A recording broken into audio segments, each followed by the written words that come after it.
This is Sybert signing into General ZeroHour for a Best of 15 challenge. And I'm joined by DoMiNaToR. And of course, if you don't know who DoMiNaToR is, you should check him out. There will be some links in the description.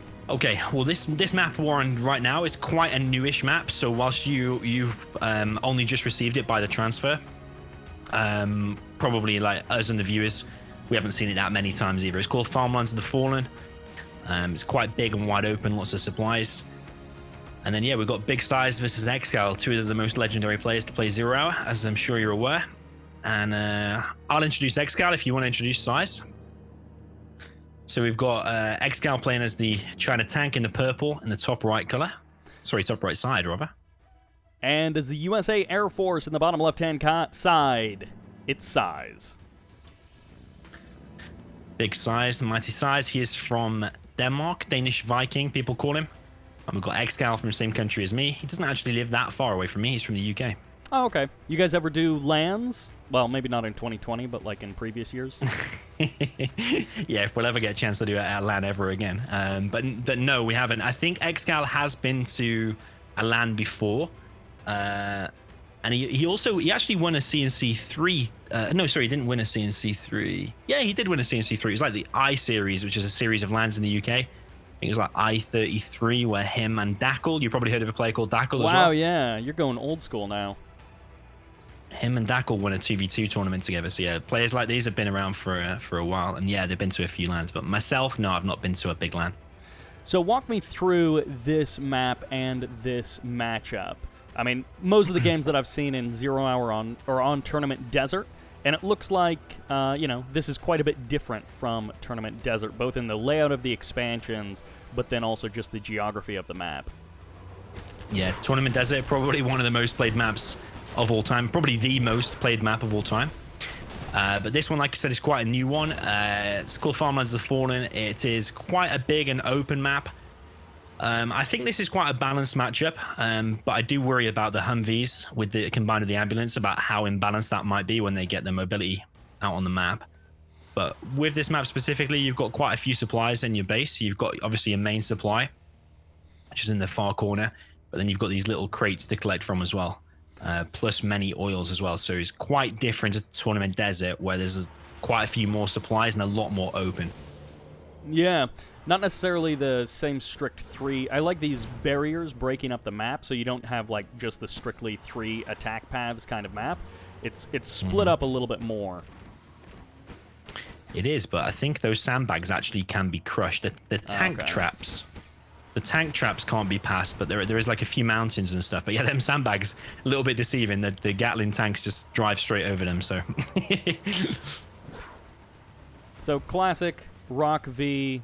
Ambulance kind of a setup versus Gatling tanks. Is this literally going to be 20 minutes of Rock Vs as we go like one way on this map and then we flip factions and we play the other way? Or are these guys going to mix it up at all? Probably will be, to be honest, because obviously it's Air Force General. You'd be tempted to make Comanches or Raptors, but the thing about tank is your primary unit you're going to be making is those Gatling tanks, and they're cheaper than the other factions, so they cost only 700. Whereas for China Vanilla, they cost 800, and also they come free with that veterancy on them. So they're pretty cheap. They're disposable. They come with a free veterancy, and then with those ECMs that are now mixed with them, they become super deadly to anything air can produce. So like Raptors, Comanches, anything, that anti-air galore, if you like. So primarily, unfortunately, we probably are going to see mainly Rock Vs. So in the south, it looks like a Gatling tank did manage to stop the capture of one of SiZe's oils. How much is that going to be disrupting his economy, or is that second oil just bonus? SiZe's economy right now, he's only on 1 supply and 1 oil. So I'd say his economy right now is way behind, because the benefit for China is that your supplies build super quick and they only cost 1,500, and then 600 for the extra truck. So you'll see ExCal's quickly on 3 supplies. He's got his propaganda, so he's got the ECMs mixed in. So yeah, his economy right now is way ahead of SiZe's. A supply counts for way more than a oil derrick.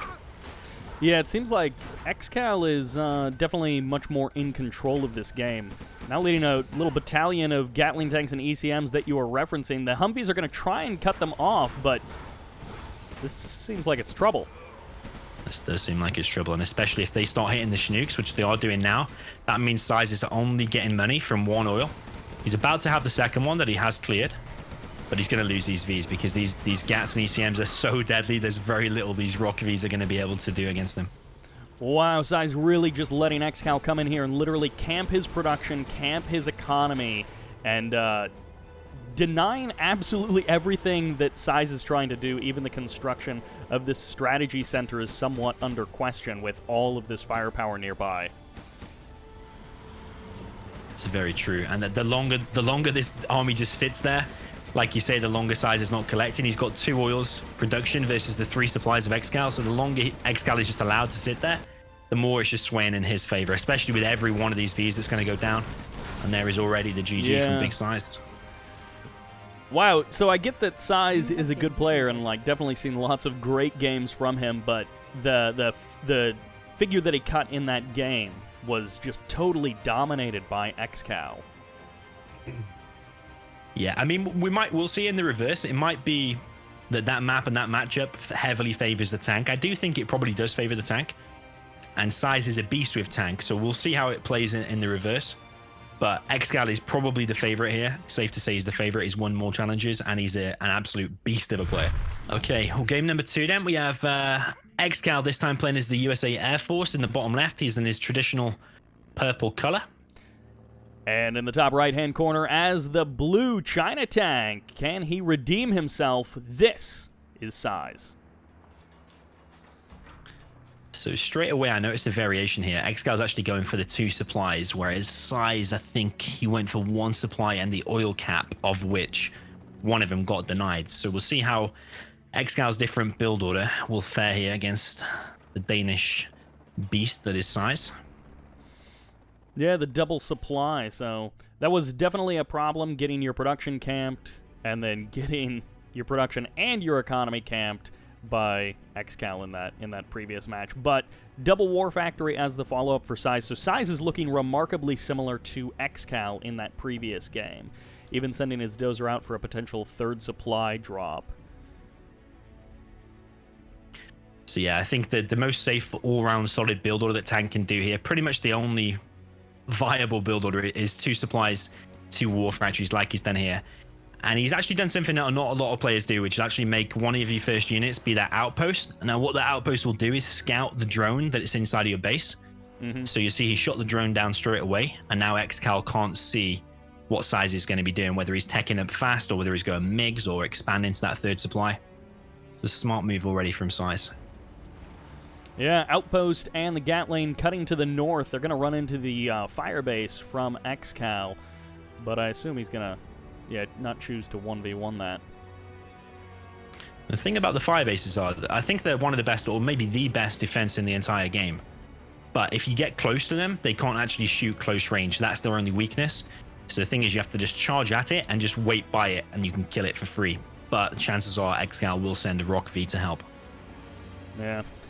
SiZe with the listening outpost going to the north, trying to, I guess, decipher, if anything, if there are any GIs trying to capture that oil derrick, but a little bit slow on the oil derricks for ExCaL, which SiZe did the exact same thing. So I assume just going for the delayed oils rather than trying to get them out quickly. Yeah, definite variation. So ExCaL, I don't know if he's made any ranges. It's ranges that capture the oils, but he's put a missile defenders inside of these buildings, providing vision and providing the defense. Now he's making a strategy center, actually. So the strategy center makes the Vs a hell of a lot more stronger because it will give them a 20% extra range when he sets search and destroy. Yeah. As a kid, I always used to go for firepower over range, and then because of the General's Gentleman, I actually learned that it's more beneficial to have the range to be able to kite more effectively. A couple of Rock Vs trading out with a Dragon Tank and a Gatling in the north of SiZe's base, and they're just barely going to get it. They were a little close to that Dragon Tank for a moment, but they did manage to pull away. So yeah, I think 1V went down in the middle that got chased down, and then it looks like few units of SiZe is going to go down here. Another Gatling tank there. These Vs are so annoying to fight against, especially when you don't have the ECMs, because they can just shoot some missiles, run away, heal with the ambulance, then come in again. It's so hard to deal with. And this is the point that ExCaL denied SiZe from getting to in that last game, was that search and destroy. So ExCaL already with a big advantage of getting out that strategy center, as you had mentioned previously, and actually getting it online, unlike SiZe was able to do last game. That's very true. And now you can see how much better these Vs are. With a 20% extra range, the GATs are going down from range. But there's no ECMs mixed in from SiZe, so he is just losing them. The ECMs deflect the missiles, make the GATs a lot more survivable. But yeah, SiZe losing a lot of GATs here. Yeah, SiZe's propaganda center is significantly later than ExCal's in that previous game. I mean, we're at like the 4.5-minute mark. I believe the propaganda center was already up by ExCaL at this point. And on top of that, the Humvees are going to jump on top of it. They're barely not going to get the kill on the propaganda center, though. Yeah, that's a very big hit there. Because even if that dozer goes straight over there, which it's not, he's actually dropping it down back in his base. So he's not going to have ECMs for another couple of minutes. And meanwhile, he's losing all of his GATs. He doesn't even have that many left. Wow, so once again in game number 2, it's really feeling like ExCaL in control. ExCaL the one really setting the pace of the game. Yeah, that is true. ExCal's, I think, by many considered #1 at the moment. He's won a lot of challenges. I think he's got a positive score against everyone. Won most kind of tournaments over the last 12 months and won a lot of prize money. There's been a lot of prize money in ZeroHour as of late. Not only like these 1v1 $50 challenges, but also there's like a $2,000 tournament going on at the moment. There's loads of money in ZeroHour right now. Yeah, the ExCaL going to be able to escape just barely with those Humvees. The Gatlings almost got it, but as you mentioned, that propaganda center, the dozer finally got its way over there, so ECMs will eventually make their way onto the field. And I guess SiZe can then try and deal with these Humvees, but ExCaL may actually drive directly into the GATs. He escaped with most of the Humvees. Yeah, right there. So he did lose one ambulance, 1V. Yeah, sitting right on the edge of the range of those GATs, just so he can pick them off one by one. Yeah, SiZe losing so many GATs. That's basically his whole army. Okay, he does have a few more GATs back in his base. But the question is, ExCaL is actually almost level 3. So in level 3, you get the support powers. You'll have like Carpet Bomb, A10, Spectre, things like that. And that's going to cause damage to SiZe as well, so... Gatling tanks continuing to try and trade out with the Humvees, but as always, the Rock Vs are a powerful force to try and contend with. Carpet Bomb misses the War Factory, gets shot down by the GATs a little too early, and in the very south, the Dragon Tank did take down one of the oils, so SiZe won't, or ExCaL won't be able to depend on that oil as the game goes forward. Yeah, that's a nice hit by SiZe. Dragon Tank escapes with basically 0% HP. Just slowly ExCaL walking its way across the map. Poor thing. So ExCal's picking off oil of SiZe as well, because SiZe is on ECMs now. He's going to have a Black Lotus, probably going to be trying to capture them oils. So ExCaL recognizing that, denying it straight away. One thing I do notice about SiZe, difference that the ExCaL did not do when he was tank, is SiZe actually got the chain gun upgrades. If you click on a Gatling tank, you'll see the little blue chain gun thing in the bottom right is selected. That means SiZe has got that. It does 25% extra damage on the Gat tanks. Yeah. So pumping out those upgrades, it's still just these 3 sections of ECMs and GATs roaming around the map trying to find a favorable engagement with the Rock Vs. But as you kind of referenced at the very beginning, GATs v Rock V is just going to be what we're seeing for a long time here. Yeah, definitely. Especially with that chain gun. If you're making Raptors or anything like that, unfortunately, they will just get shot down. So these are the only way forward. Black Lotus cutting through the middle of the map. I believe she capped the oil over to the right side. Okay, yeah, so 1 oil. And I suppose this artillery platform that SiZe is capturing now, although it does shoot and it usually misses a V if the V is moving, I suppose when your Vs are blobbed up together, it can sometimes hit one of them and do some damage. So it's a little bit of a bonus there for SiZe. And I mean, hey, you're walking through the middle of the map with your Black Lotus, you may as well grab it anyways.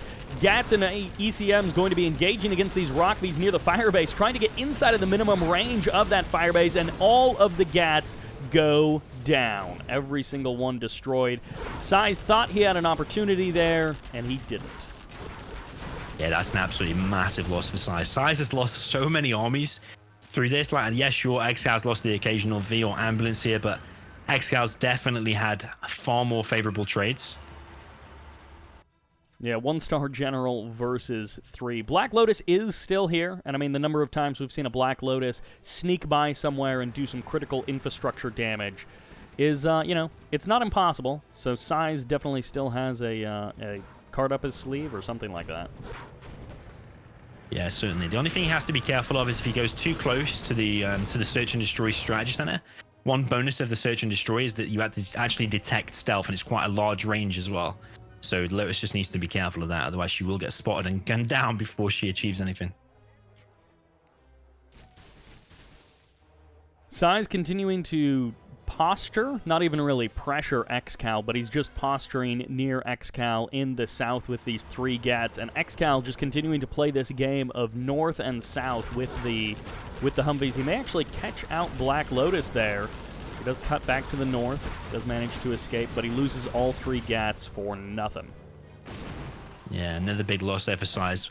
Black Lotus does run away with her life, so that's one consolation there for big SiZe. And in the north, SiZe may actually get an opportunity to kill this oil derrick and a dozer, but he's going to be scared away by just a single rocket trooper inside of that building. Yeah, that's the thing about these bunkers are so strong, especially combined with a firebase. Like, the Gats could probably move in there and do some damage, but by the time they kill them things, the Vs will already be there to kill the remainder of SiZe's army. So yeah, SiZe's in a difficult spot at the moment, but he has expanded to the middle with a supply, and he's got 3 trucks there, so his economy is still kind of going, and he's got another supply actually at the top left.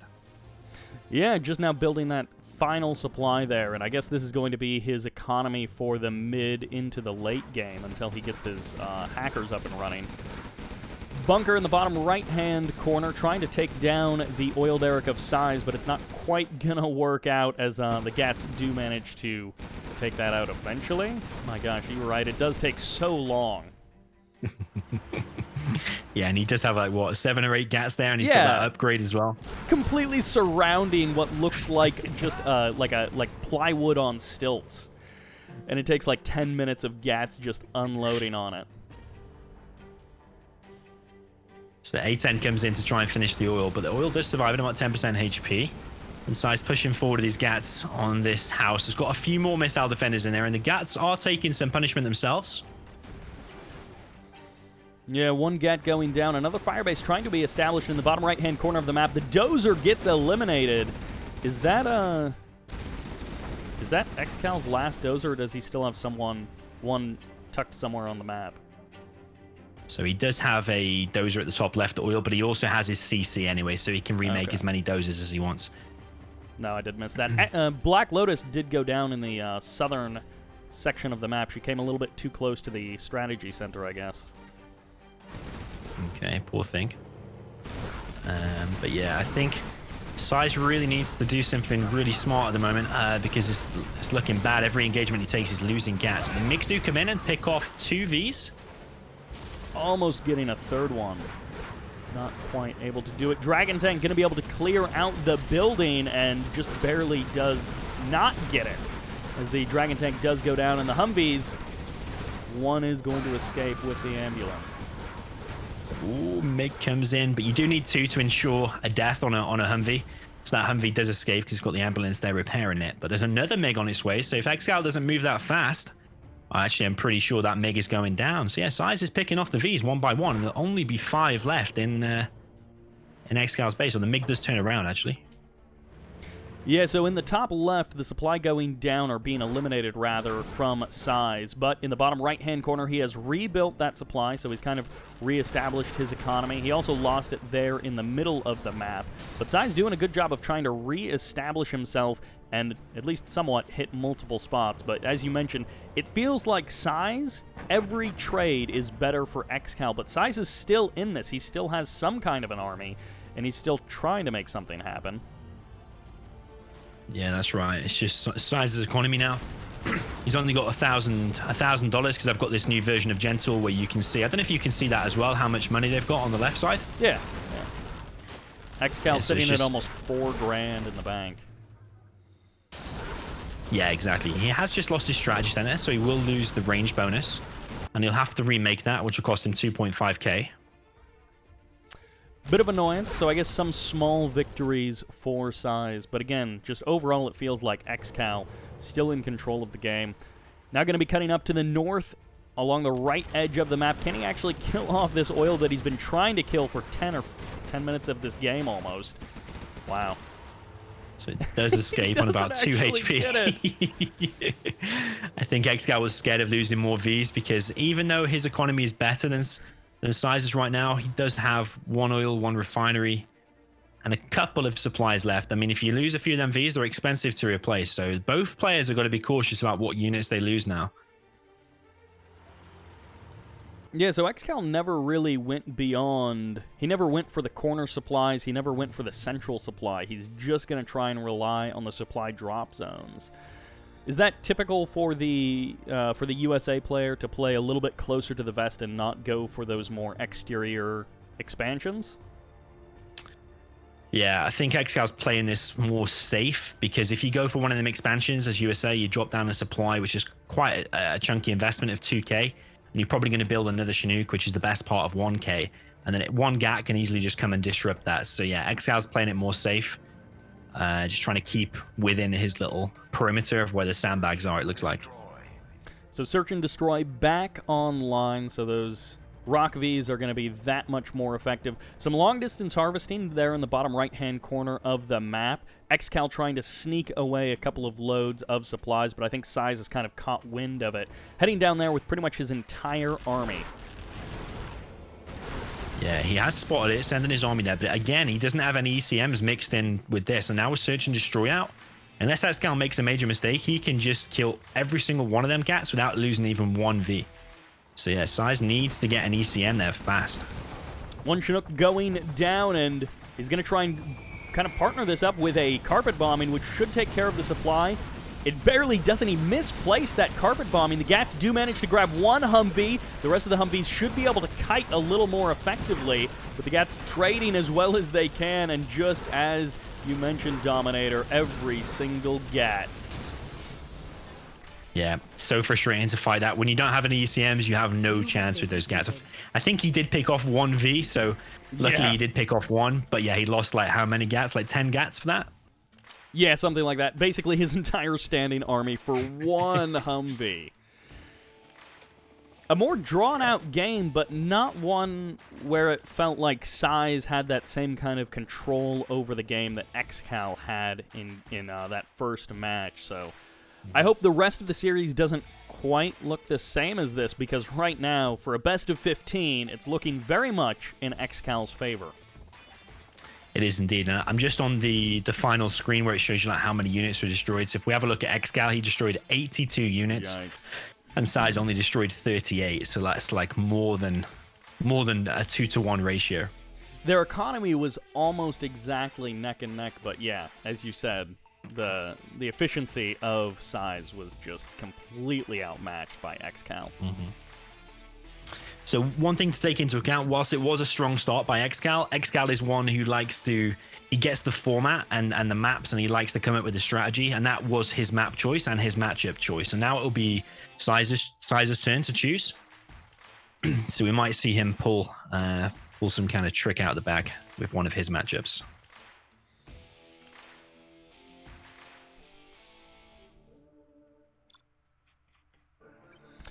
Yeah, so SiZe, does he, to your knowledge, does he typically prefer a faction? Like if we see a GLA versus China or something, is it going to be more SiZe's speed? Yeah, there are a few ones that he really likes. Well, he typically likes Nuke versus Tox. You can guarantee he will choose that every time, but it's Nuke versus Stealth is the closest thing. He's chosen Nuke versus China. So Eagle Eye is the map. Okay. But the thing is, whilst this might be SiZe's pick, ExCaL is also very good in any China versus China. He's also very good in that. Actually, there's not a lot that ExCaL isn't that good at, to be honest. It did feel like SiZe did a lot better with China than he did with the USA, so maybe a China mirror, or I know it's not a true mirror, but a China matchup will favor him a little more. Possibly. He has chosen to start with a nuke, which is considered stronger here. The only real way China Vanilla should be able to win is by mass air units, like mass helixes. So we'll see how ExCaL is going to play this. So I'll introduce ExCaL. We have ExCaL down the south. The map is Eagle Eye, and he is playing as the purple China Vanilla faction. And in the north, as the blue China Nuke, this is SiZe. Now this feels a little more tournament deserty, but just taking a look around the map, it looks like the geography is a little different from tournament desert. So yeah, I suppose there are some similarities because you've got these divides, these cliff divides down the side. Yeah. You also have like this new little back part where it's like there's a cliff at the back of your base, which you don't have in Tournament Desert. Yeah, I thought that was kind of interesting. There are those couple maps which are literally just reskins of Tournament Desert. And every time I see those, I'm like, okay, yeah, it's different, but not really. Yeah, Tournament Desert is, like we said before, probably the most played map. I think like in CNC3, the most played map for a hell of a long time was, I think, Tournament Arena, and then I think it moves to like Tournament Decision. Oh, am I up to date with the latest maps? Probably Tournament Rift would be the most played, but now with in Kane's Wrath, with the 1.02 plus and all of the community-made maps, there's like 2 other community-made maps which have sort of taken the place of that. And so the same thing happens in basically every game. There seems to be a map or maybe 2 or 3 maps that people magnetize to as being like the most balanced or the least frustrating, and then that's what everybody plays. But yeah, so in this case, I'm excited to see how this plays out. Hopefully this is a little less stalematey than Tournament Desert can be. So I'm excited to see how SiZe and ExCaL handle this. Yeah, ExCal's gone for something really weird. He's gone for a truck rush down the left-hand side versus a China. Like, I've never seen this in a top-level game before. But I think what he's doing, he's actually going to stop SiZe's oil capture that he's predicting. But SiZe hasn't gone for that. So that is a loss there straight away for ExCaL, a waste of $600 on his supply truck. Yeah, trying to go for a bit of a sneaky move, and then it just ended up not working out. I guess he can park that supply truck there and then hope that he can get a crush at a later point. A Dragon Tank and a Listening Outpost going to be kind of clashing over on the right side of the map. I assume SiZe is here to burn something down. Yeah, he is. Dragon Tank, I think like whatever the Flame Tank in CNC is called, in CNC3 is called, where you can just wreck bases real fast. That Dragon Tank can wreck the base real fast too. But SiZe has mixed it up here. He's actually done a War Factory and the Helix. So ExCaL will definitely not be predicting this. I think this is going to catch ExCaL off guard. He doesn't have any gats in his base versus SiZe's Helix right now. So 1 kill of the Listening Outpost, the Dragon Tank being a great kind of combo with this Helix. And he's going to go Dozer hunting as well. Kills a Dozer. There is the airfield out, and of course the War Factory is right there, but it gets at least 1 supply truck. Yeah, I think I was a little bit overly cautious there from SiZe because he could have gone all the way to the left and picked off the other Dozer, and that probably would have been GG, but he chose to pick off a truck instead and then run away. So SiZe sometimes does this, is a little bit too passive, and I think that's might be why in the past it's cost him some games. But it still looks like he's got an advantage here. But yeah, he did have the possibility to go and hunt that other Dozer then on the left side. Yeah, I think that would have been a good opportunity to make use of that space kind of behind the bases, that little high ground area where he could have flown over that like you were talking about and gone over to the left. But opportunity perhaps missed. There was another Helix over on the left side cutting back to the middle for SiZe, and it's going to be the War of the Gats beginning. Yeah, so I think SiZe definitely ahead here. ExCaL is dropping down a propaganda center, but SiZe is already on his 3rd supply and a 4th supply actually making now, and his propaganda is about to finish in the top right, so he's way ahead here. SiZe finally outmatching ExCaL in this series. A couple of listening outposts going to be camping directly outside of one of SiZe's supplies here in the top left-hand corner of the map. May actually be able to shut that down, but I don't think they'll get the dozer, right? Okay, yeah. The Helix is here. Yes, the Helix should clean this up. If SiZe is not careful, he might still lose the dozer, but I think he will clean this up. The interesting thing for me is if you'll see that sneaky truck on the top left. I don't think he will, because that could stop the ore capture. It would be funny if it does. 3 gats sitting there just waiting, but it's possible that he'll miss it. Listening outpost and a gat going down outside of the war factory of SiZe, and of course the ECMs also now here on the map for SiZe. The slightly faster propaganda center going to be allowing that, and the command center coming back up for SiZe. So ExCal's first bit of real aggression now, this Helix probing down the right-hand side, but there are now 2 Helixes for SiZe. So if ExCal does go in, not only are we taking damage from the gat that's on the ground there, but also there's 2 Helixes. So yeah, ExCal is definitely up against it here, but he does have a Lotus capturing his oil now in the bottom left. Yeah, so they're almost completely... Yeah, so the Lotus grabs the oil and the truck will be eventually gunned down by that. Is he going for a supply steal? I think he was trying to do whatever he could there, but the truck can't run over the hero units, so he was probably just going to steal $600 and then run away, I think. And then even if you die, then it's just denying that little teeny tiny bit of income to your opponent. That's true. It could come back. You know, some games do come down to the last 2 units on the field. So that $600 could make all the difference. I just worry for ExCaL that his economy is significantly behind SiZe, because SiZe has now been on 4 supplies for a while. He's actually mined out of one of them because he's been on it for so long. A couple of supply trucks going to be going down as the Helix is on the left side now retreat. Not going to try to go for any additional damage beyond those first 2 supply trucks. So slowing down that economy. You've been talking about how much SiZe is ahead, and ExCaL is trying to even things up, but I think he's got a ways to go before he's actually evened things up between the 2 of them. So yeah, the reason this matchup is considered a little bit imbalanced, or quite a bit imbalanced, is when it gets to around this stage.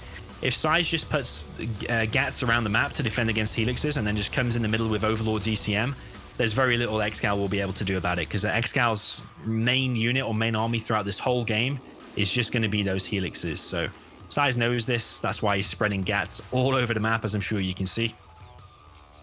Yeah. So I guess when the game turns around and we play the opposite of this, it'll be ExCal's chance to do literally that exact same thing to SiZe. We'll have to see if SiZe is able to defeat his own strategy in that rematch, but... Yeah, well, I think we'll see some variation in the play again. Don't know what we'll see, but this push down the left-hand side from SiZe is doing big damage. It's cleared the bunker. It's taking out a few ECMs. Helix is coming in for ExCaL, but realizing there's too many gats there right now and having to run away. Yeah, a couple of Helixes for SiZe as well, just dancing on the edges, trying to find what damage they can. ExCaL regrouping his Helixes there into the middle of the map, but he's going to be losing his propaganda center as SiZe nearly gets it, but has to back off with those Helixes. But ExCal's made a huge error. He moved them Helixes to the middle and they got sniped by the gats that were there. He wasn't paying attention and he throws in the towel. GG. Well played by SiZe. He does get himself on the scoreboard. Finally, with his with perhaps his best matchup, or perhaps an imbalanced matchup, as you would reference. But now things are going to flip around, and maybe ExCaL will just take a quick 3rd victory in this best of 15. It could be. It will be interesting to see how ExCaL will play it differently. But SiZe did choose this one, and if you're 2-0 behind, you probably want to choose one that you're confident you can win both ways. So I wouldn't be surprised if SiZe has got a sneaky plan up his sleeve. So I'll introduce ExCaL. So we have ExCaL in the purple, and he is playing as the China Nuke in the north of Eagle Eye. And playing as the China Vanilla as the blue in the south, it's SiZe. Currently down 1-2. You Mr. Dominator, you have confidence in SiZe to potentially even this series up 2-2. And definitely for the caster in me who wants to see this actually go the distance and not just be ExCaL dominating, I definitely want to see SiZe even things up and kind of reset the scoreboard a little bit and also reset the momentum between these two players. Yeah, as casters, we love a decider. When anyone ever says in the chat, or who do you want to win, or you're being biased towards this person, I'm like, the only thing I want is a decider. So right now, yes, we're rooting for Big SiZe to try and even things up and make this a bit more edge of your seat stuff.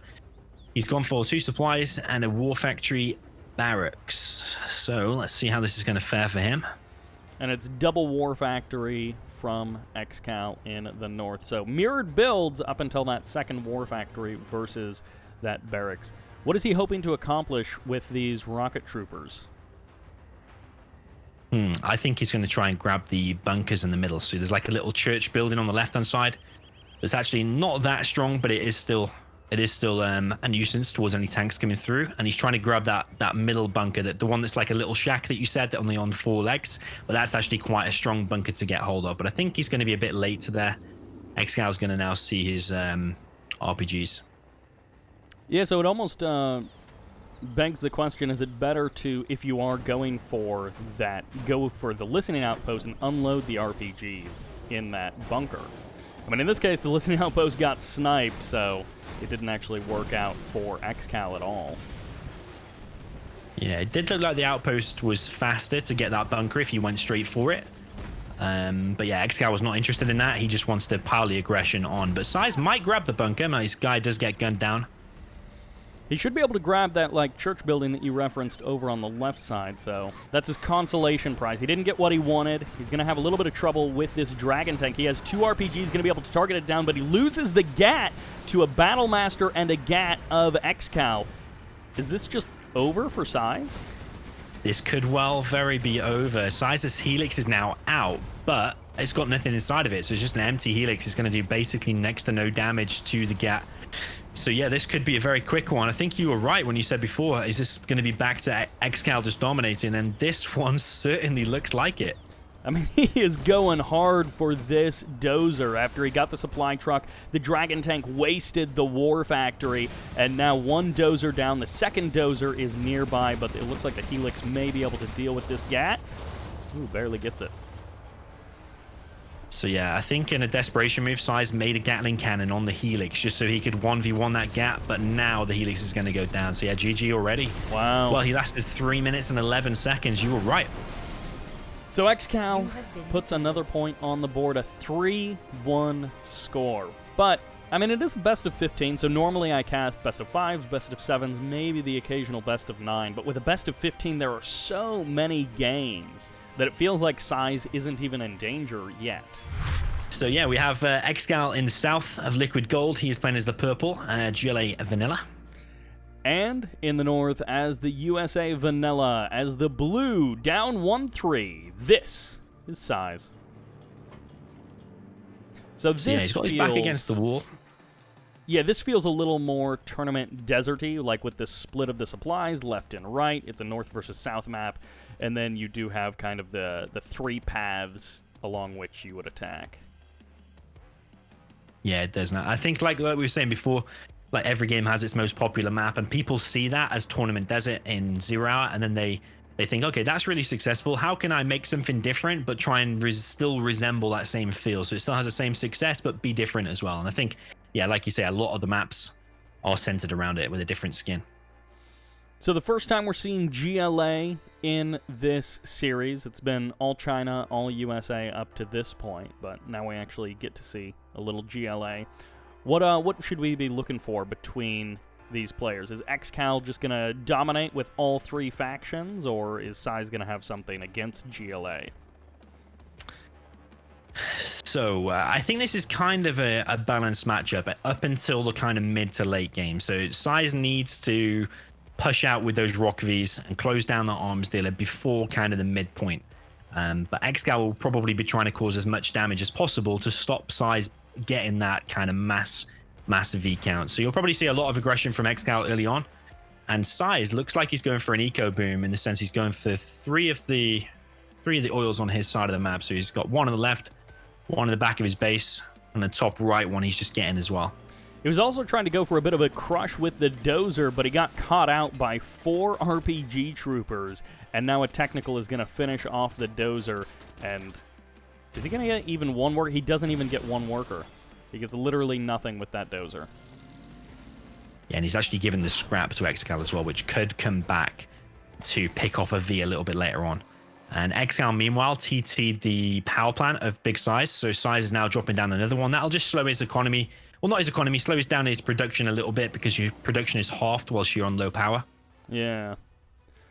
So an unfortunate start here for SiZe. Couple of technicals coming around the back of SiZe's base. He's just got the supply on the left side, so I don't know if these technicals were hoping to find a bit of a softer target, but the second dozer may actually get caught by these technicals and the RPG troopers. Gonna try and run away, but goodbye dozer. Yeah, the dozer might escape, actually. The V's are coming in to save it. It's going to be very close. It does go down. The technicals do also go down, but SiZe needs to move in now and save that power plant, because if that power plant goes down as well, he's got to then make another dozer to make another power plant. They'll really be slowing things down, and just barely the RPG troopers get eliminated by the Rock Vs, and the power plant does survive. So SiZe coming within inches of just being absolutely destroyed in this game, but he's still got a fighting chance.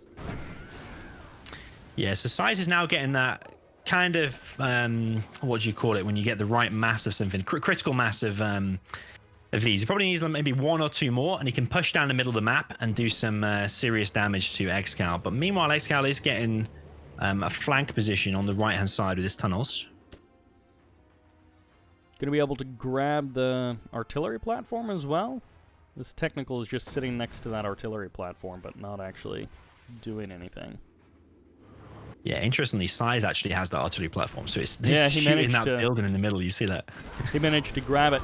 Oil Derrick under a little bit of threat on the left side, but there's Rock Vs versus Technicals, and of course it ends up much better for the American player as SiZe takes down the little outpost that ExCaL had there on the left side of the map. And I guess ExCaL never actually grabbed that Oil Derrick. He was trying to, but he never got the capture. Yeah, this is looking pretty dangerous for ExCaL now because his 2 arms dealers, this is the most important part of the map for him. If he loses those 2 buildings, it's going to be very hard to come back from. So he needs to amass some defense fast and take out these Vs. It's going to be very, very difficult. Another technical going down, 1 arms dealer completely eliminated, and now the supply is the next target. ExCaL says, I'm out of here. He just teleports to the other side of the map. He's going to use his technicals in the north to try and make something happen, but he's about to lose all of his production. Yeah, and these Vs and missile defenders, they're also gaining veterancy from these kills, so those Vs are becoming harder and harder to kill. ExCaL is good at this. When he's taking the pressure somewhere, he will come in for a counterattack, and he is doing that, so he is going for that power plant once again. He really wants to kill those power plants. 4 Vs are going to be responding to this, and these power plants can take a serious amount of damage, but barely. He switches targets. Is that a mistake there by ExCaL to not go for the power plant kill? It does look like a mistake. He probably should have finished it and then switched. He did pick off a V, which I probably would say is more important than a power plant, but the power plant could have gone down as well. So, yeah, it could come back to haunt him. But to be honest, I think he might have lost this game anyway because he's confined to the right side of the map. Okay, there's the GG, and ExCaL has been defeated. SiZe points another point on the board. And that one, it felt like just a total role reversal. SiZe was in so much control, the better decision-making as a whole. He had a bit of a rocky start there with his dozer excursion, but other than that, that felt so much better for SiZe. Yeah, SiZe had his build order on lockdown. He had the 3 oils very fast. I think he captured all of them. Got out of that critical massive Vs. Pushed straight down the middle, cleared ExCaL from the middle, and then closed down the arms dealer. So pretty textbook for USA. And I think this is a balanced matchup as well, where you can win with both ways. So SiZe definitely got an opportunity again to equalize here. Yeah, so I guess this will be game number 6 that we head into with these 2. Yeah. We had a couple of donations on the stream, so I just need to give a shout out. AK Baloney and Isual, thank you very much for the donations. And Isual actually had a message for Sybert. He said, can you tell Sybert to say to say EA Sports to the game? I think they like your accent. Wait, EA Sports, it's in the game or to the game? Oh, is it in the game? Isn't is that what the... it is? I thought it was... Isn't it? It's in the game? No, that's someone else's.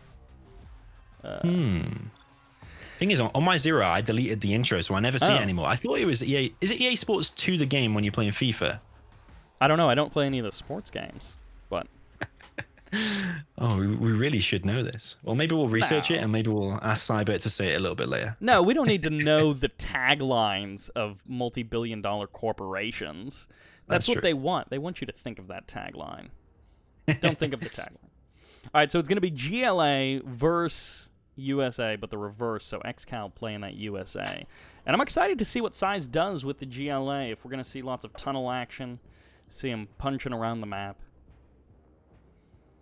I think, like we saw in the previous one, we need him to be, if he wants to get the win here, he needs to be aggressive, pick off as many Vs, power plants, and Chinooks as he can in the beginning to try and have a chance in the mid game. But yeah, we do have ExCaL in the north. He is with the USA Vanilla in the purple color. And in the south has the blue GLA. This is SiZe. So the immediate sell-off of the command center, a bit of a difference from ExCaL and SiZe. Of course, in that last game, SiZe kept the command center around because he wanted to go for that dozer excursion, and it's definitely a good thing that he did, because if he had lost those 2 dozers without that command center, it would have been game over, but he was able to actually win that game. So I guess ExCaL is going to be playing it much safer with his dozers because of that early command center cell. Yeah, so what he'll be doing on the top right, where he's made that war factory and the supply in those positions, he'll try and put his dozer tucked between the supply and the supply dock and drop his barracks down on the other side. So it's a complete square off of the dozer to try and protect it. Okay, so he's going to wall it in quite nicely there. There is a worker making his way from SiZe's half of the map all the way up to the top right-hand corner. What exactly does SiZe have planned for this worker? That's a good question. And ExCaL is actually doing something really strange. He's dropping off a paladin tank. But the thing with SiZe is that he'll send that worker and he'll build a tunnel in like the most obscure place against even the top level players. And half of the time it will actually get up because it's just SiZe. It's just a thing SiZe does. So yeah, he's doing that whilst ExCaL is actually going for a paladin drop. So you're seeing a paladin tank for probably one of the first times in a top level 1v1 game, that's for sure. He's going for, I guess, the crush? Yeah, so he's going to deny the oil derrick capture with the paladin tank, and then he's going to take a shot at the technical, but the technical just runs away. And the Humvee does hunt down that worker. That's the thing that I was wondering about ExCaL, because SiZe literally walked right past ExCal's expansion, or ExCal's entire, like, production setup. I was like, surely that's not going to work. You can't walk right past him. And he didn't. ExCaL was paying attention. He kills the worker with the Humvee. He doesn't let any shenanigans happen there. Paladin getting chased away by a terrorist there in the south. Yeah, the thing about the Paladin, though, is if ExCaL micros it, which he didn't, if he microed it, the Paladin would have won the battle because the point defense laser, not a lot of people know, but it actually zaps the terrorist as well. Yeah, I did notice. That's something I'd completely forgot until he went to run over that the Rebel, and then it zapped the Rebel just before he ran it over. And I was like, oh, yeah, it's got that whole laser that no one uses because Paladins are close to worthless.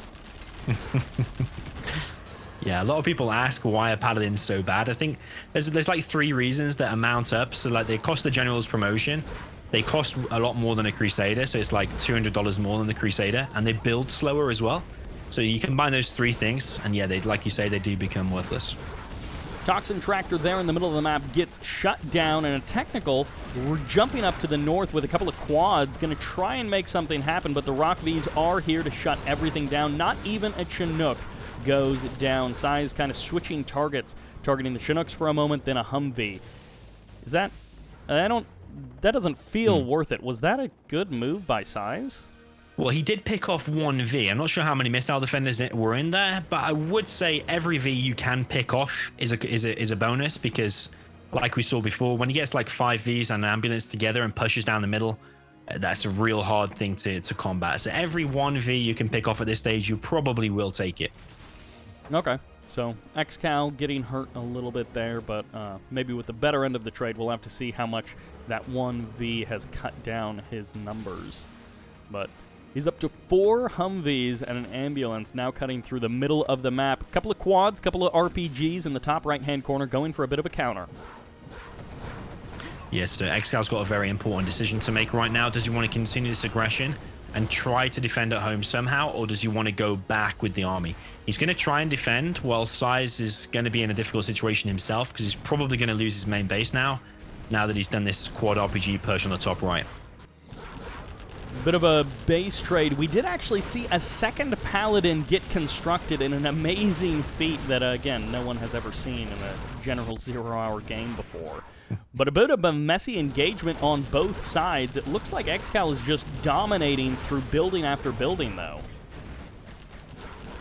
Yeah, so SiZe, if he's got any chance of winning here, he does need to complete the base trade, because he's definitely going to lose his main base. His palace is going to get cancelled, his arms dealer, his supply.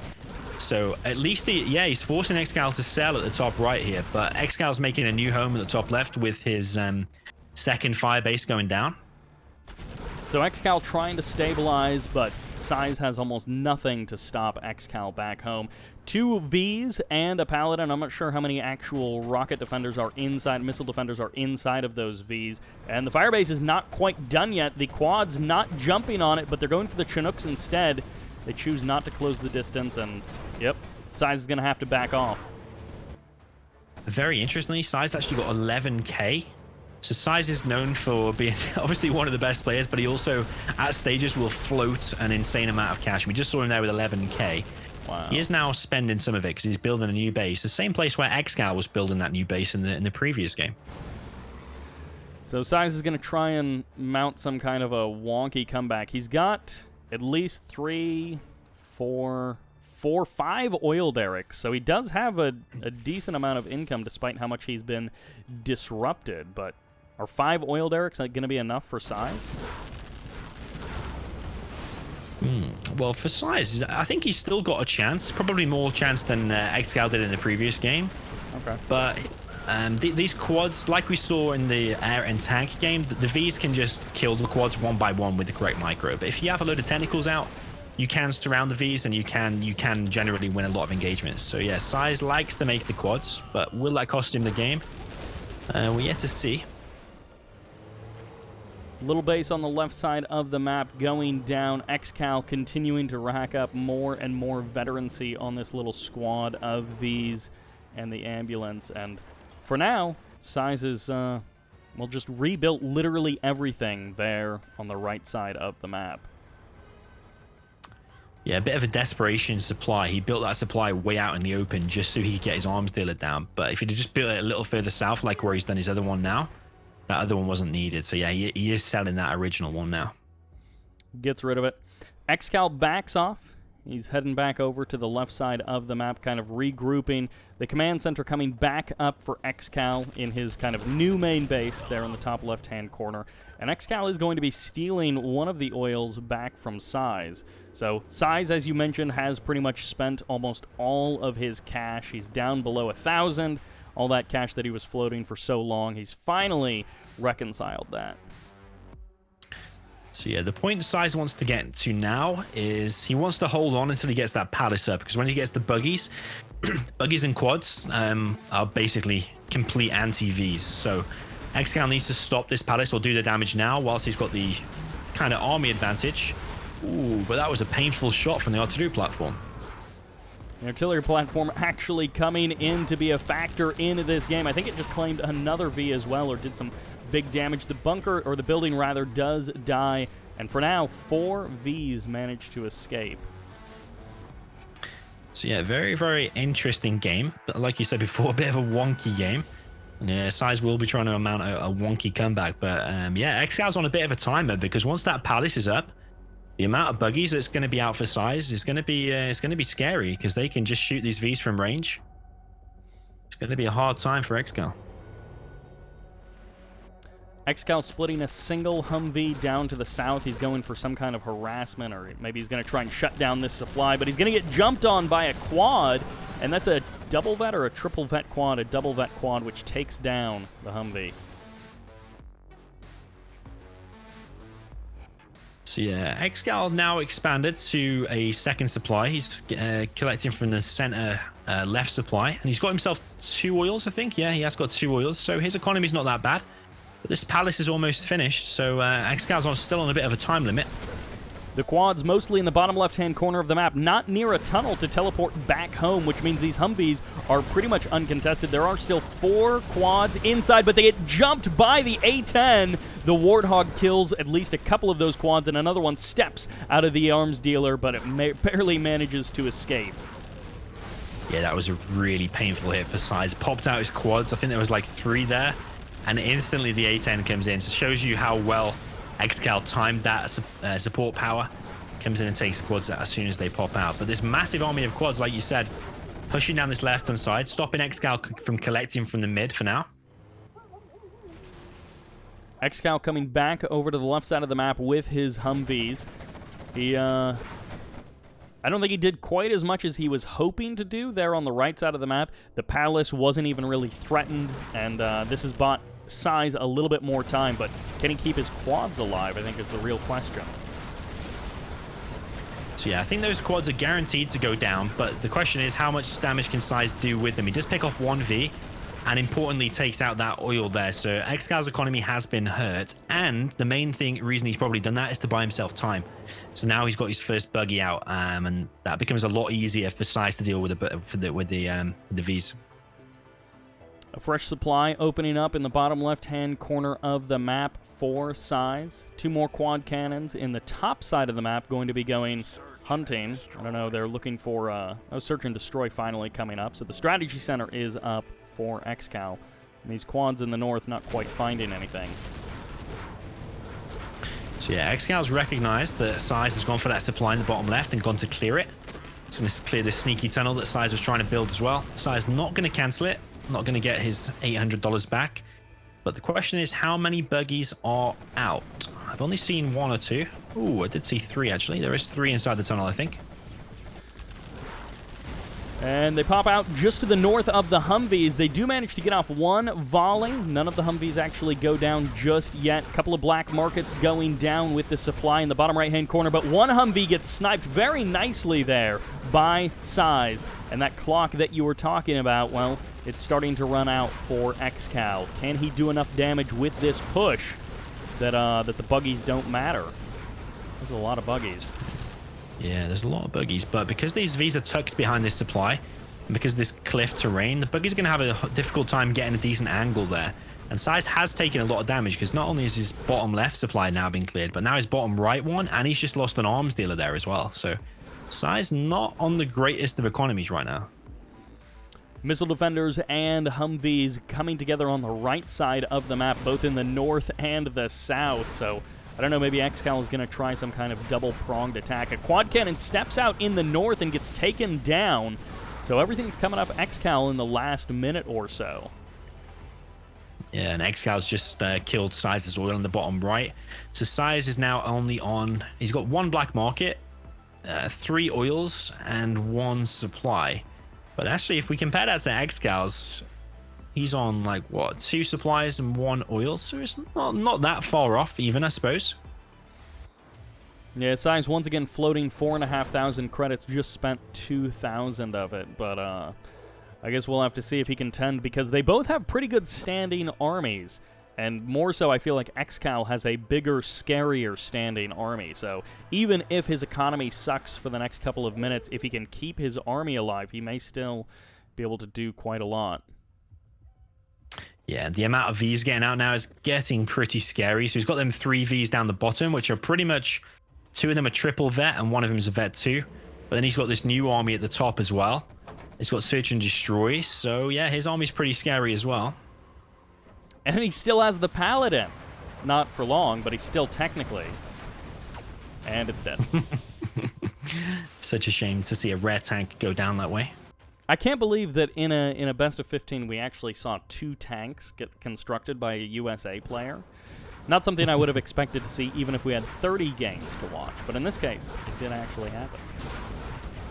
So yeah, you do sometimes see laser tanks, and sometimes Crusader tanks are probably the most common one, Crusaders. But yeah, to see a Paladin, I mean, you've been treated specially tonight. A-10 Warthog Strike takes out another oil derrick, so ExCal doing what he can to do some damage. This feels like a bit of a messy engagement here. These were high-vet Humvees, but I don't know that they're actually, any of them are going to survive. One right now, but the buggies come in. The pilots survive for the moment, but most of the pilots have already gone down. Yeah, and I see SiZe has tried to reclaim that supply down at the bottom, but I have a feeling there might be a Pathfinder inside of that building. So every time SiZe sends a worker, I think it might get sniped, if ExCaL did leave a sniper there. This is rough. Those Humvees all going down. Has SiZe bought himself enough space with crushing that last army of ExCaL? Well, it's going to be interesting. There's some amount of buggies, but I just worry about SiZe's economy. He's only on 1 oil, and his supplies are about to dry out as well. Meanwhile, ExCal's got a much better economy now. So, yeah, whilst he's got these... Two buggies there in the middle of the map get caught. The quads take down every single Chinook. One of them maybe survives as the quads pull away from the Vs and trying to dodge in with the buggies as they don't actually kill any of the Vs. They both fire off, but they miss. So yeah, SiZe is picking off a few of the Vs. The quad's now running away. But is SiZe going to be able to replace these? He's spending all of his money now. He's only on like $1,000. He's dropping down his CC. The pilot gets eliminated. The buggies once again jumping out, and well, they fire off, but they keep missing the actual kills on these Humvees. A number of Humvees coming very close to death, but not actually dying. And those little bits of advantage that ExCaL gets, maybe the difference of him surviving in this game. Finally, the buggies get a kill there. So yeah, these buggies are causing some damage, but meanwhile, ExCaL has now expanded to the bottom left supply. He's still collecting from the top right supply. He's captured the oil that SiZe had at the top right. So his economy right now is far stronger than SiZe, and SiZe is about to mine out on his supply on the right side by the refinery. And SiZe no longer has that big bank, so it's all coming down to the... Well, he's got 20 grand in that supply dock in the south, but something tells me ExCaL is not going to let him easily harvest from that for the rest of this game. So the 2,500 credits versus the 5,500 bank of ExCaL could be a bit of a problem for SiZe. Yeah, it's definitely going to be a rough few minutes coming up from SiZe. He needs to take a few favorable engagements like we saw before, picking off some more of these Vs. We've got a leaflet or a fuel air bomb coming in from ExCaL to finish off the other oil. And V's going down left, right, and center for ExCaL in the middle. The quads and the Vs clashing, and all of the quads get eliminated. But as you said, 3 Vs going down, and no ambulance. The ambulance got sniped earlier by the buggies, and I think it wasn't remade by ExCaL. So these Vs, the damage is a little more permanent on them. So SiZe is trying something really sneaky down the bottom left. He's trying to construct that tunnel again, but ExCaL has found it, and he's going to go and crush the worker. But the dozer has just parked up next to the worker.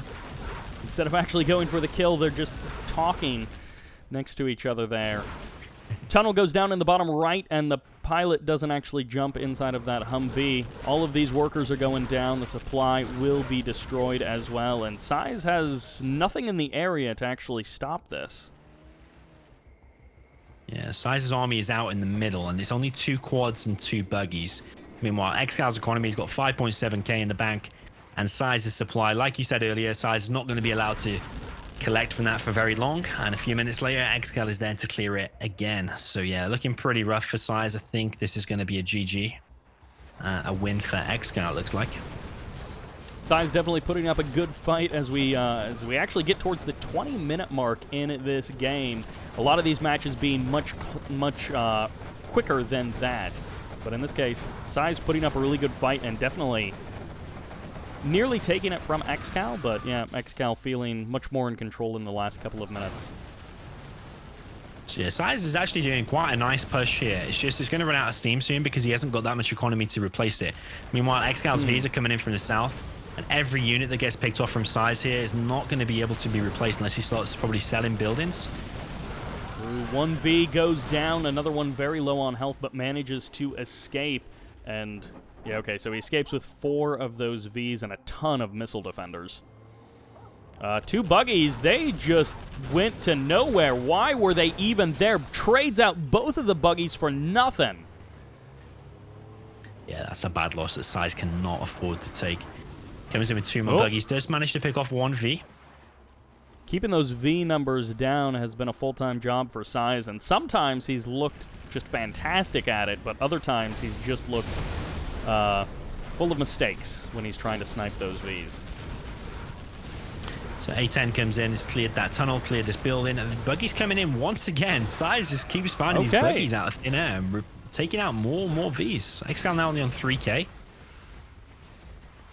Burning through some of that cash that he's been acquiring. He's still got that untouched supply in the bottom left-hand corner. You kind of mentioned that there were some sneaky tunnel shenanigans attempting to happen, but SiZe never was able to do anything, and there's the GG as SiZe has been defeated. You have been defeated. Yeah, that was well played, and probably the best game we've seen so far. It's definitely the longest, almost 20 minutes. But I think one of the main keys there for ExCaL's win is he always had that safe oil in the top middle of his base, and then he had, for about the second half of the game, that top right oil. So oils, although that's not a massive income, over a period of time, they do add up. So every V you're taking out is getting replaced a minute later by the oil. So yeah, not the same could be said for SiZe. It was really down to that big push that SiZe made against, or that ExCaL made against SiZe, where you kind of mentioned that SiZe needed to go a little harder with the base trade. And because he didn't, because ExCaL completely disrupted SiZe in the southern half of the map, forcing SiZe to reset over to the right side of the map, SiZe was kind of playing catch-up from there. And he got very close to catching up at a number of points in that game, but ultimately ExCaL takes it. Okay, so we got ExCaL down in Vanilla. He's playing with the China Vanilla and the purple color. And in the north, China, Vanilla GLA. This is SiZe. So we're into game number 7, and it's what is it? 4-2 ExCaL's favor. 4-2 ExCaL's favor. Yeah, exactly right. All right, and we are on Snowy Drought, aka Pipeline Problems. The only difference is on Pipeline Problems, they're in the middle center instead of a vehicle tech repair bay. You get an EMP control center, so that's really the difference there. But I'm excited to see exactly how this map plays out. So I think most people here, well, most viewers, most people watching will think GLA is significantly stronger than China. China, one of the weaker factions, and GLA, one of the stronger factions. But the thing about this map is if you can kind of hold your own as China in the beginning and secure this third supply, which ExCaL has done nice and early, once you've done that and you've survived the initial attack, if you get helixes out, China is actually very strong on this map because of the length of the map and the mobility of going left and right. So yeah, once the helixes are out, you can do some big damage. But saying that, SiZe has got this sneaky tunnel down in the bottom right. He did manage to sneak past. In the previous game, we saw SiZe try and sneak past ExCaL, but it didn't work out. In this case, it looks like it has worked out. We also have a terrorist cutting down the left side of the map. We'll have to see if he slowly, as he waddles his way across the map, if he's slowly able to actually do anything. So yeah, ExCaL has no idea about the sneaky tunnel on the bottom right, but I think it's definitely going to come back to haunt ExCaL. A huge army could pop from there at any moment from SiZe, and he is making quads straight away. Technical going to be trying to trade out with a GAT, but it's actually 4 RPGs inside of the Technical, and the Technical survives. Also, oh, he drops something, but I think it got canceled there. So yeah, what he's doing there is something that the pros do in ZeroHour. You could call it a bug, but we actually think it balances the game more, so we do allow it. So when a unit dies to a GLA unit, it leaves behind scrap, and if you place a scaffold over the scrap, it does deny the scrap. It deletes it from the map. Oh, okay. So then you place the scaffold and then delete it or cancel it, so you get the cash back and deny the scrap. That's great. Exactly, but if the GLA is paying attention, so SiZe was a little bit slow there, then you do have the opportunity to cancel or kill the scaffold, in which case he'll lose the $500 from the barracks. Nice control of the GATs as he actually saves one of them. One goes down to the quads, but SiZe not able to get the kill on the second GAT. And actually also pushing away the quads means that he does kind of deny the scrap as well. So 2 more quads going to be showing up, trying to target down the Dragon Tank, and 2 RPGs as well, but this many GATs should be able to deal with this, no? Yeah, it looks like ExCaL's doing a pretty good job out of a bad situation, because these 2 tunnels here are going to be hard to clear. Like your quads as GLA, you can just mass produce quads and it pretty much counters anything that China can make. So that's all SiZe is going to be doing. Meanwhile, ExCaL, you'll see a lot more unit variation. He's making flamers, he's making the GATs, he's going for a helix as well already. He's got the bunker upgrade. The quads step back out of the tunnel. They manage to get the kill on the Dragon Tank, and then they're going to be able to escape, hopefully, before a single one of them goes down. No! It looks like the GATs do manage to get one quad, and they buy time for this helix to load up with the tank hunters. So yeah, interesting decision here from SiZe. Like, whilst he's got control of that the bottom right area, he probably would want to think about killing that refinery or the oil. But SiZe is quite a greedy guy, and he likes to just go for everything, so he'll probably plan on even capturing that for himself. Whereas a lot of people will probably just be thinking, if I lose this area, you at least want to take the oil and refinery with you, so you'd probably be force firing that down. But SiZe choosing not to do that. Yeah, it would definitely be the, like, go for the safety kind of kill. The Dragon Tank goes down. It absorbs a lot of damage, which means one, maybe two quads get eliminated by those GATs. None of the quads, or not all of the quads, escape back through the tunnel. And, well, two RPG troopers pop out of the tunnel in the bottom right-hand corner. They're going for the bunker, I guess, in the very corner of the map. Is that actually going to be useful, that bunker position? I mean, if you drop a tunnel next to the bunker as well, it will be. But once those two tunnels get cleared, a flamer can just go over there and clear that out with ease. But I suppose it's still an extra bunker. If you've got some spare RPGs, might as well use them. So ExCaL actually making the effort to send his GATs back to the War Factory to get repaired. I feel like most of the time I don't actually see that. The GATs just stay all in a group. They don't get individually repaired like we're seeing ExCaL do. So is that something that he does specifically, or is that more common and I just miss it? Any of the top level players should always be doing that. Any of the expert and considered players, yeah, they should be sending their units back. Because I always tell people on stream, if you've ever got a 10% HP GAT, like, what use is that going to be? It's going to be of no use. So you might as well send it back and have a free 100% GAT. Massive engagement here. Flamer does go down, and ExCaL is pushing these tunnels back. But that bunker that you pointed out is actually coming of use there.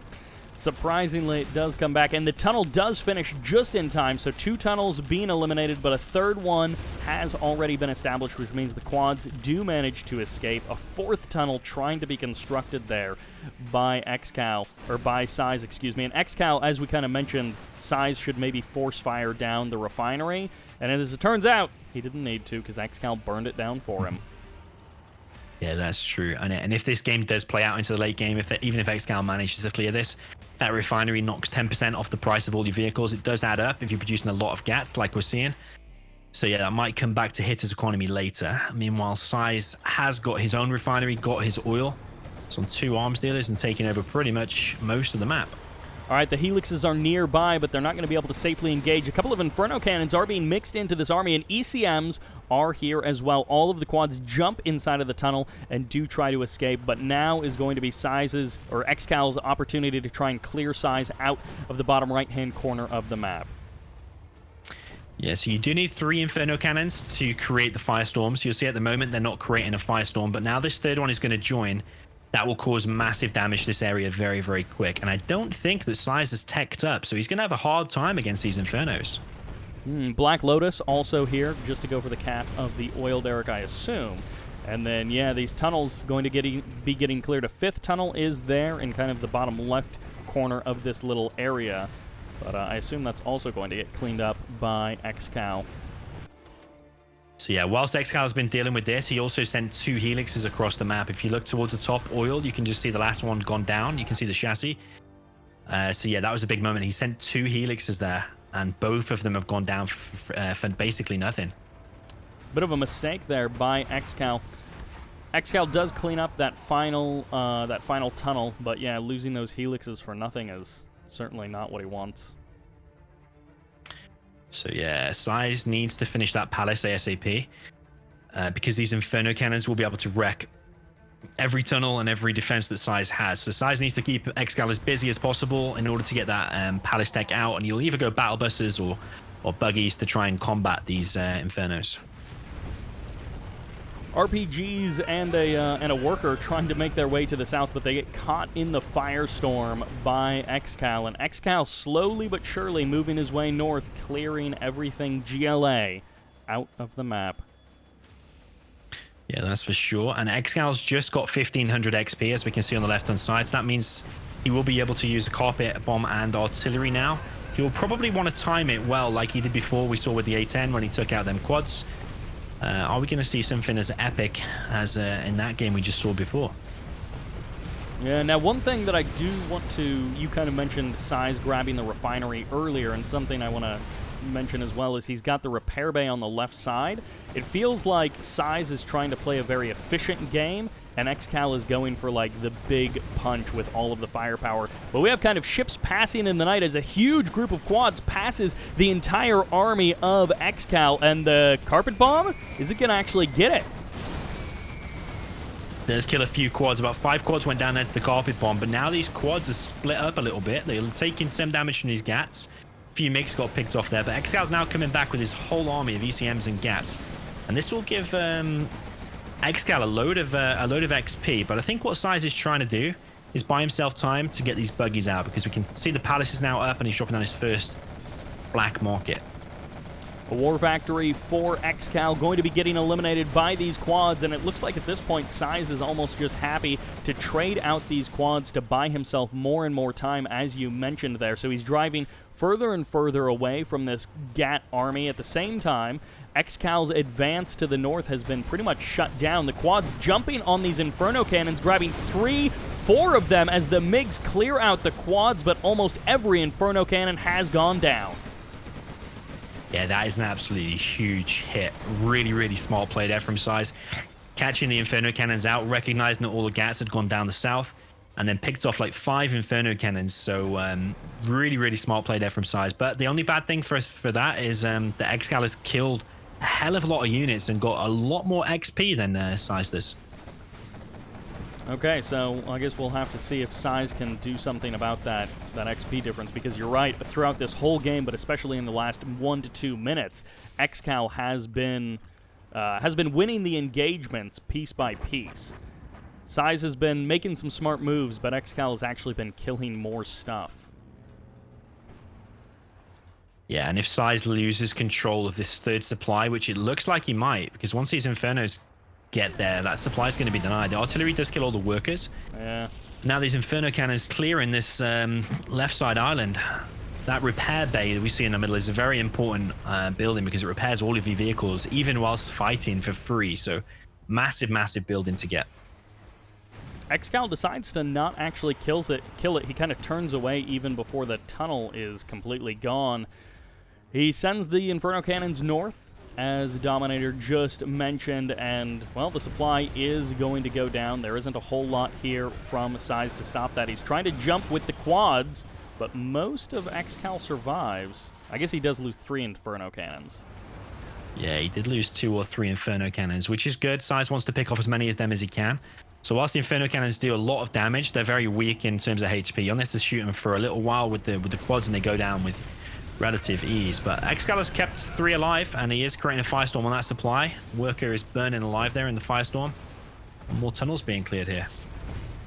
Yeah, ExCaL slowly but surely marching further and further north and just pushing GLA completely off the map. There was another quad pop, so a bunch of quads jumped out of the tunnel. They got a kill, I think, on 1 single GAT, but that was it. The majority of ExCal's army has been able to avoid the quads just destroying them. So yeah, if SiZe was almost level 5 now, he'd have the Anthrax Bomb and Sneak Attack, in which case I'd probably say SiZe would win this. But because he hasn't killed actually that much stuff compared to how much ExCaL has killed, ExCaL is going to be on level 5, which means he's going to have EMP, like an extra level of an extra level of artillery. Obviously the mine drop. So yeah, SiZe is significantly behind in terms of XP. A bit of a push here on the right side of the quads. The quads step forward. They're going to be trading out with the tank hunters in the bunker. A couple of GATs as well. No, ExCaL decides to not engage, but he's got the MiGs to come in to help finish off the quad cannons. No MiGs go down. All 4 do manage to escape, and that felt kind of disastrous for SiZe. Was that actually okay for him?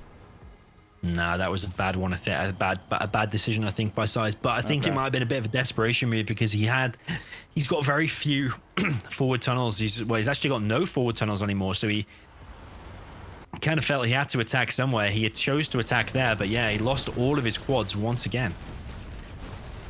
There's the Firestorm directly on top of the tunnel once again, and just constant Inferno Cannon production, it feels like. So even though ExCaL has lost many Inferno Cannons over the course of this game, and he's about to lose potentially another one in the middle of the map, but he's just always replacing them. So even if they go down, he's always got 5 or 6 in his army. Yeah, this is a very impressive play by ExCaL. Like I said earlier, people consider, whoa, that EMP has disabled all of the quads. Oh my gosh, everything going down, even the MiGs getting in on the action, and a couple of GATs, a couple of Inferno Cannons did go down on ExCal's side, but SiZe's army is, I guess, like these 6 or 7 quads in the northern half of the map, and that's it. Yeah, that is it. I feel like this is probably going to be SiZe's last attack. But yeah, people say China Vanilla is one of the weakest factions, or the weakest faction, but ExCaL is showing, at least on this map, how China Vanilla can be played. He's playing it with absolute perfection here. Won pretty much every engagement he's took, despite the bad start earlier. Yeah, SiZe has made a bunch of very good, like, strategic level decisions, but when it comes down to the actual engagements, he just has not been able to deliver. This is great, catching a couple of Inferno Cannons, but it feels like he's winning pennies in a poker game, and ExCaL is taking the pot. It's like little victories like this, but no big wins. That's true. The important thing there is he's taken out enough Inferno Cannons to stop him getting the Firestorm. So these Inferno Cannons are going to do a lot less damage. But that said, he has nothing left, and he GG's right there. Absolute perfection there from ExCaL. Just a great control game that he played, starting with clearing that bottom right-hand corner of the map, and then just slowly, inch by inch, progressively clearing GLA from the map. Never overstepping his bounds, never getting too hot-headed and thinking he has to go for a base trade or overcommitting to a fight. Just slow, methodical 15-minute game where ExCaL very precisely clears SiZe right out of the game. Yeah, really amazing. After that sneaky tunnel from SiZe, like we said earlier, SiZe will often just send his first worker straight down the middle of the map into like a really obvious place, build a tunnel, and half the time it will actually get up and win the game. Most players would have died to that tunnel, but ExCal's showing us how to keep cool and calm, collected under pressure, and executing a win, and that's exactly what he did. Let's see. We do have ExCaL in the north. He's playing with a GLA Vanilla this time in the purple color. And way down in the score, but also way down in the South Plane as Vanilla China, as the blue, it's Big SiZe. Big ol' SiZe. He's definitely got to start putting some points back onto the board as we are coming up to our 8th game in this series. We're past the halfway mark for this best of 15, and it is feeling so much more confidently in ExCal's favor. I believe in Big SiZe, but maybe less than I did. If he does lose this one and the score goes 6-2, I mean, losing by 4 games is going to require some kind of a epic comeback. So let's see if he's able to claw this one back and make it a 5-3. He's gone for a truck rush straight down the middle of the map, which is not usual of SiZe, actually. It's not usually known for the truck rush. It's usually ExCaL that's going for that. Well, we'll see if he gets anything for it. There is a terrorist waiting for the truck. Will he actually get the kill on the truck, though? It looks like he is going to meet it. That truck really is living on the edge. And I think it will go down without killing any workers. So straight away, that's $600 lost there for SiZe. Wow. And not only is it $600, but it's also your first truck that would otherwise be collecting money that you have to then remake. So, yeah, it does hinder your economy. So he's going to have a slower start than ExCaL did in the previous. Yeah, so I guess trucks give you exactly 51 experience. How about that? Yeah, some of the units do give away odd numbers. I do like what ExCaL is doing. Yeah, like, I don't know, why is it 51? I do like what ExCaL is doing, the double tunnel on the right side of the map. The terrorist's clearing out some building, by the way. But the double tunnel on the right side of the map, kind of Inferno-proof, as it gives you an opportunity to pop out if the Inferno cannons start targeting one of your tunnels. But then he's also got the civilian building in between the 2 tunnels. Yeah, I think that setup there is really against a dragon tank. If a dragon tank comes in, those 2 tunnels combined with 1 or 2 quads, it's going to be basically impossible for the dragon tank to flush that out in the early game. So, yeah, it's a really decent fortification there from ExCaL. And he's coming in with his technicals now. Going to pick off 1 GAT and tank hunter there of SiZe. gets a supply truck as well. Now, SiZe in the middle of the map was trying to go for a bit of a push with the Dragon Tank. He's reinforcing it with a second Dragon Tank and a Helix, so he's trying to make something happen, but as you mentioned, ExCaL is pushing down the right side of the map. So yeah, SiZe in a difficult situation because not only has he got to worry about this right side, but he's also dealing with this aggression as well. He did kill a barracks with the flamer, and yeah, interesting choice. He's gone for the Helix with the Gatling on it, and he's going to chase down this technical, but he's going to lose a lot of HP on the Helix as well. Does lose 2 more supply trucks or 1 more supply truck as he gets all of the RPG troopers as well. The flamer in the north got cleaned up by the quads, and for now the quads have survived over here on the right side of the map. The Helix does not go for the engage. Yes, we're seeing a difficult situation now for SiZe. It's similar to the previous game. The tunnel's in a slightly different position, but the difference here is that SiZe has lost, like I think in total 4 trucks. Oh, plus the one that he rushed with, so that's 5 trucks. So yeah, his economy is not that great, and we're seeing that he's got less units out because ExCaL in the previous game, he had about 5 or 6 GATs out at this point, whereas SiZe has just got a couple of flamers. Yeah, rebuilding those supply trucks one after the other. 3 flamers trying to firewall out these quads, but the quads do get some nice damage off on 1 Dragon Tank, and they may actually be able to pick up another supply truck kill without any real damage against them. Never mind, they actually step through the flame wall and all die. So I think 3 quads went down for 1 Dragon Tank. So that's not really that worth it for ExCaL, but he is keeping on the pressure still, keeping SiZe on his toes.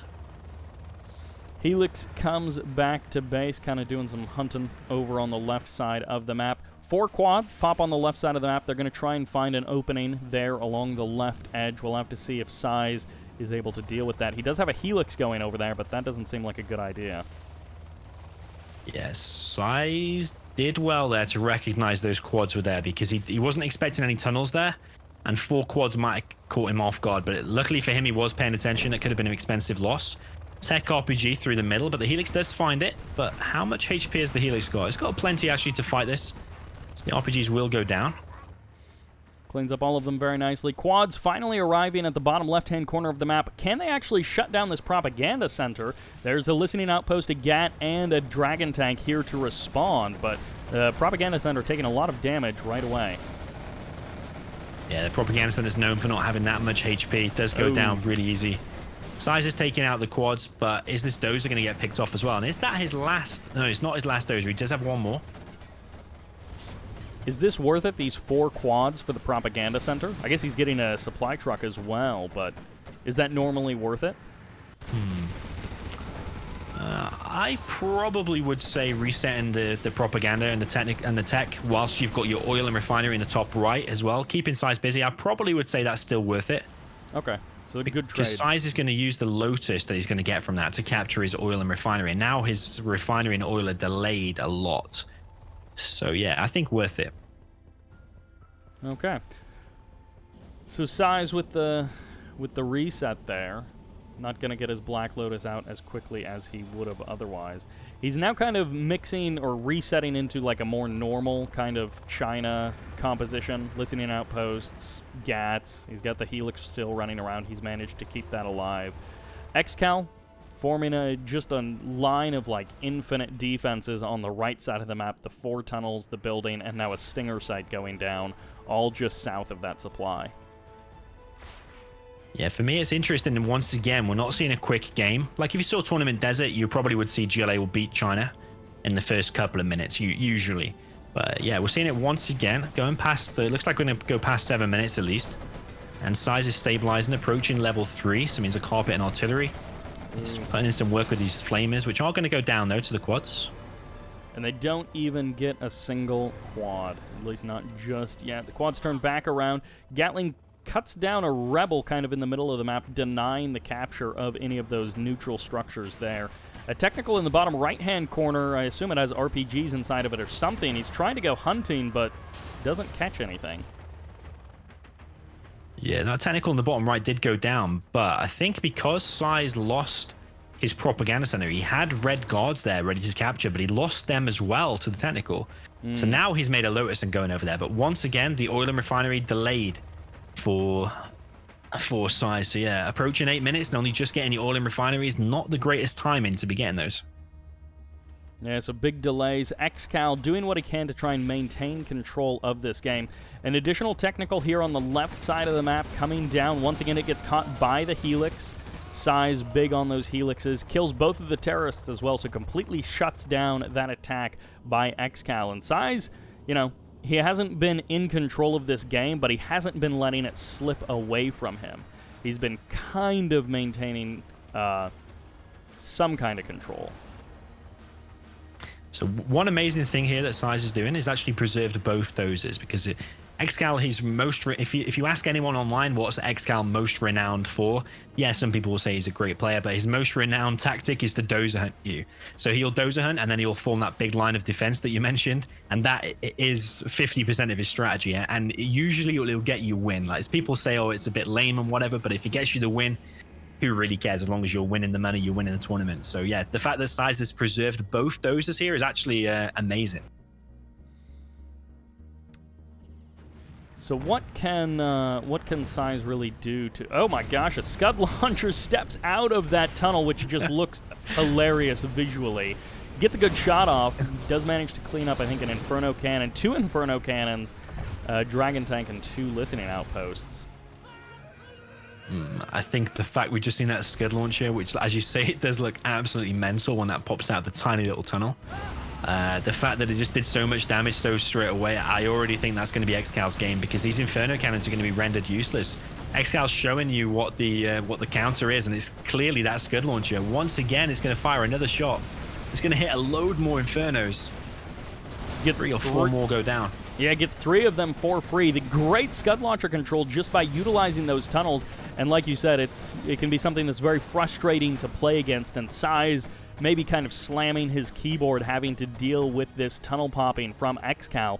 But, you know, this is not the kind of play that we saw from SiZe when SiZe was GLA. But in this case, the Helix going to go down to the quads, and this is just feeling so much in ExCal's favor. Yeah, ExCal's also got a burst down the bottom right, so he's going to take out that oil straight away. It's looking very, very bad for SiZe right now. He's lost his Helix. The Gats and the Infernos will remain, are trying to come in to defend this, but I think he's definitely going to lose his oil. It's going down now. Yeah, maybe he saves the refinery, but the quads and the Gats going to trade out. The Gats do manage to win the fight without losing a single Gat, so he keeps all of them alive. And I guess eventually the bus will go down, but he may actually get the refinery as well. Wow.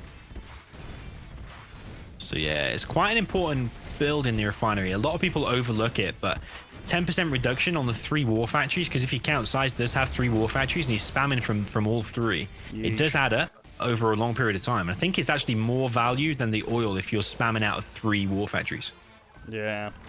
Black Lotus in the middle of the map going to be grabbing the defensive platform for SiZe, but he's also grabbed the repair shop, so he does have some things going for him.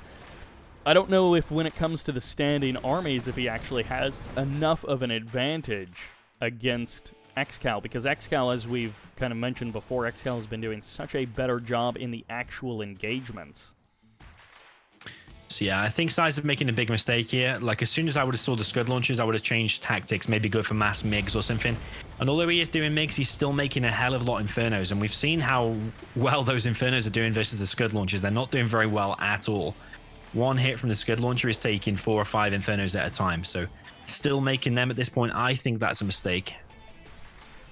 The supply in the middle of the map, maybe the first additional casualty. Carpet Bomb or Leaflet, something's going to come in here, try and grab the quads, will get the Scud launchers as well, and that was a big death for ExCaL. That was a lot of stuff going down.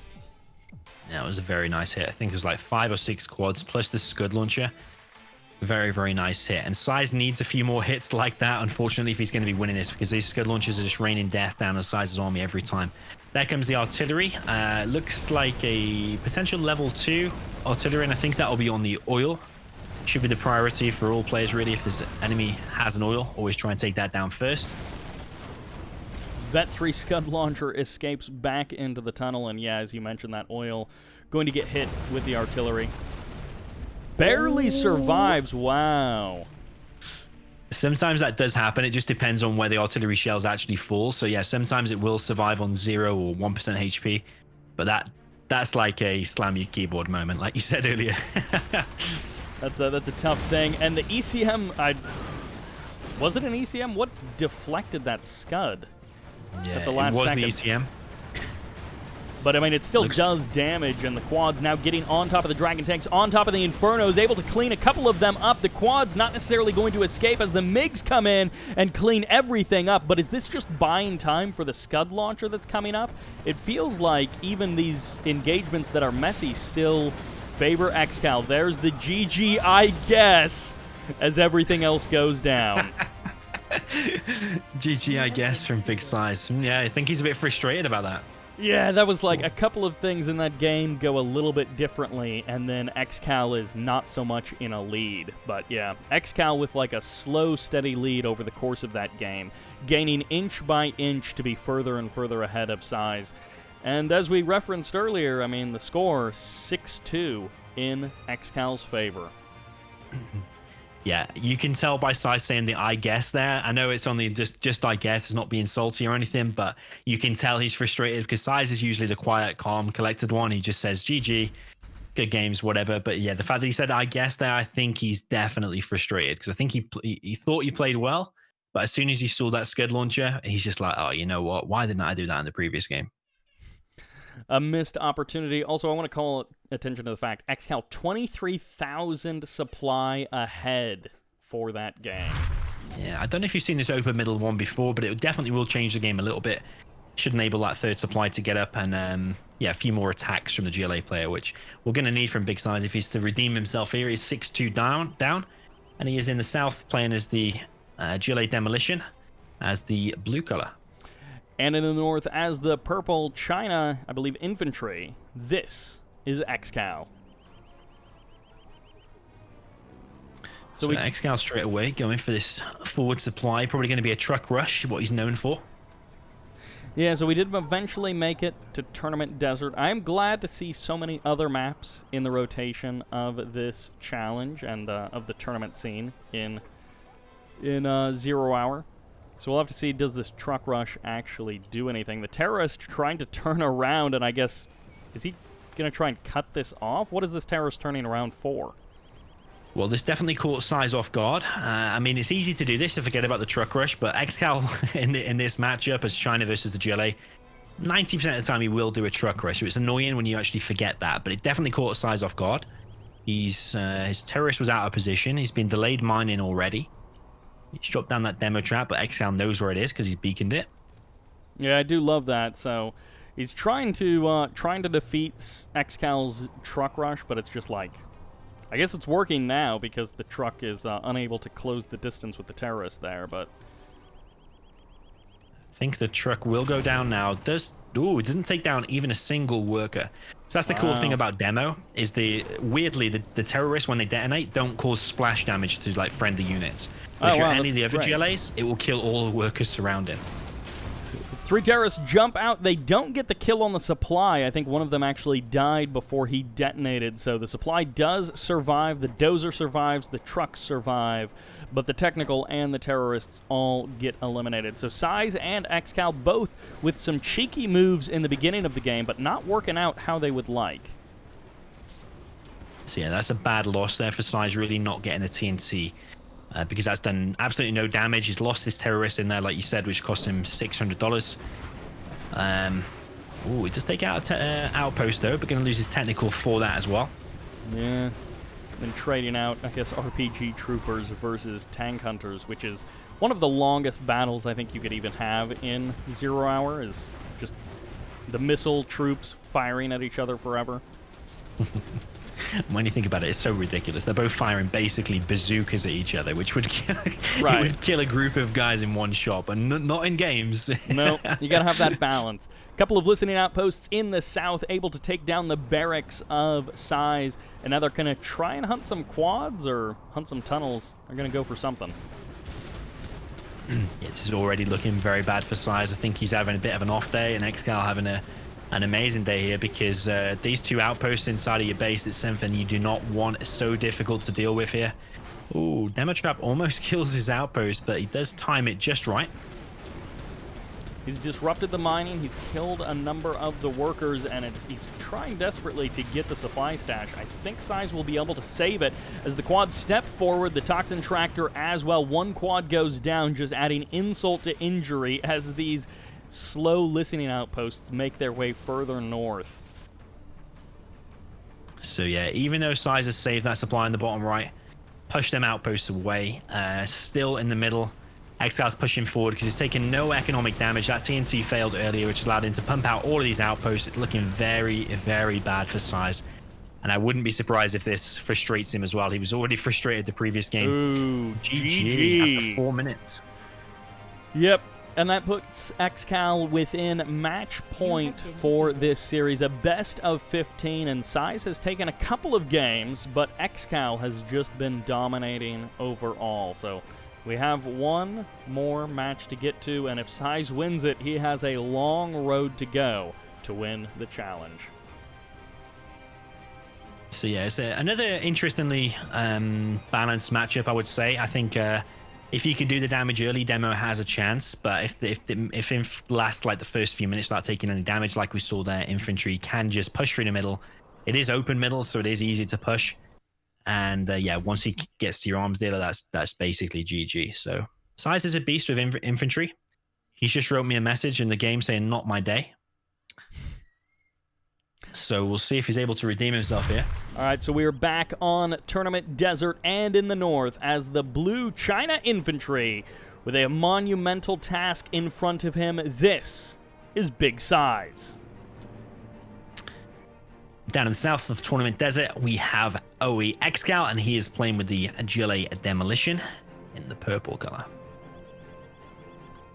All right, the last game, lots of frustrating things happening to SiZe, but can he kind of turn the frustration around on his opponent? Maybe 2 or 3 games in a row, he's been having some difficult things that he's had to deal with against ExCal, so hopefully he can start to bring the frustration against ExCal. Now, right out of the gate, SiZe, should we expect to see that kind of, I guess no truck rush because he went for supplies in the corners? You only do the truck rush when you get the supply in the middle?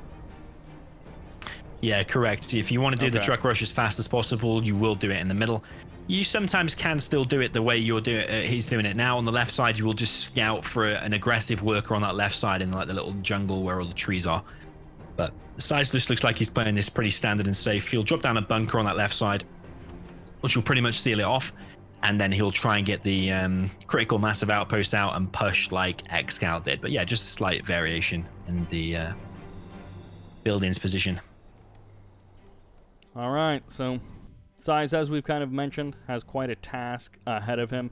His war factory, his barracks up and running on the right side of the map. He's starting to move towards the middle, and we'll have to see if his efficiency can take a big jump up. Most of the games in this series, ExCal has been the more efficient one. SiZe has made some good strategic moves, but ExCal has almost always been winning the individual battles. So that desperately needs to change for SiZe in this game and in this series. Ooh. So ExCal with the first attack here, he did something really smart, which was actually force-fired the ground with the RPG to figure out if there was mines there or not. Once he saw it was clear, oh, nice. Then he went with the terrorist. Is this? Okay, I guess it's not over. He gets the power plant back up. The dozer dies within like a second of that power plant finishing. And then I guess a truck is going to go down as well. This is just... Oh no, the truck survives just barely as the technical steps on some mines. This is already feeling like ExCal is ahead. He's definitely leading the game, but that could have gone a lot worse for SiZe. If SiZe's power plant had finished on 98 or 99% and had to rebuild it again, that probably would have been GG, because he'd been set back so much, he would have to rebuild it with the other dozer. Yeah. But the fact that his truck survived and the power plant finished, I wouldn't count him out just yet, because he's only lost 1 power plant and 1 dozer so far. So yeah, still with a fighting chance. First listening outpost making its way through the map. A dragon tank on the right side as well. So 2 potential opportunities for SiZe to do some damage against ExCal. And this is the first time that SiZe has really gotten onto ExCal's side of the map this game. We'll have to see if he's actually able to do anything. Right now, he's just hanging out near the middle, loses the listening outpost, and the quads pop, kill everything, so... Yeah, that outpost, it was a bit stuck for where it could go. It was surrounded by tunnels and buildings, but definitely engaging that worker to stop the tunnel from finishing probably wasn't the right choice because he has paid the price, lost all of the stuff inside. But big push now from ExCaL down the middle. Going to lose some quads though, but a technical has snuck past. My guess is going to be looking for that dozer hunt. He's going to drive directly over the mines once again and loses the technical. It looks like one RPG trooper did survive, but he's kind of caught behind enemy lines and should be dealt with very quickly there. So yeah, the fact that there's 2 RPGs inside of there, that tells me he is going for the dozer hunt. I mean, ExCaL is his main strength. You'll find them dozers no matter where you're hiding them. But yeah, SiZe doing a good job, and he is pushing forward now, pushing ExCaL back for once, which is the tunnel in the middle will go down. There's a couple of terrorists chasing these away, but the minigunner evacs out and guns them down. Gains some veterancy. And another terrorist going to go down, and the barracks. So yeah, not looking that great for ExCaL, not as strong as the previous games.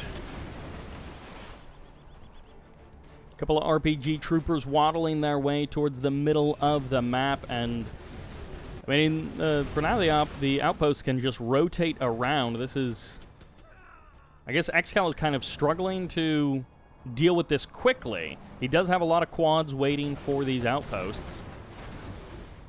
Yeah, SiZe was really smart. He kept that minigunner outside of his outpost to take out them RPGs from behind. Because if he got sandwiched in, that would have been very bad news. But now he's able to go over to this right side and probably deny this supply. I'm going to say he's got the advantage here, actually. Dragon Tank trying to clear out the middle of the map while, as you mentioned, the supply on the right side of the map getting sniped as well. So SiZe, this is the kind of mental wins, the kind of momentum that he needs for this series.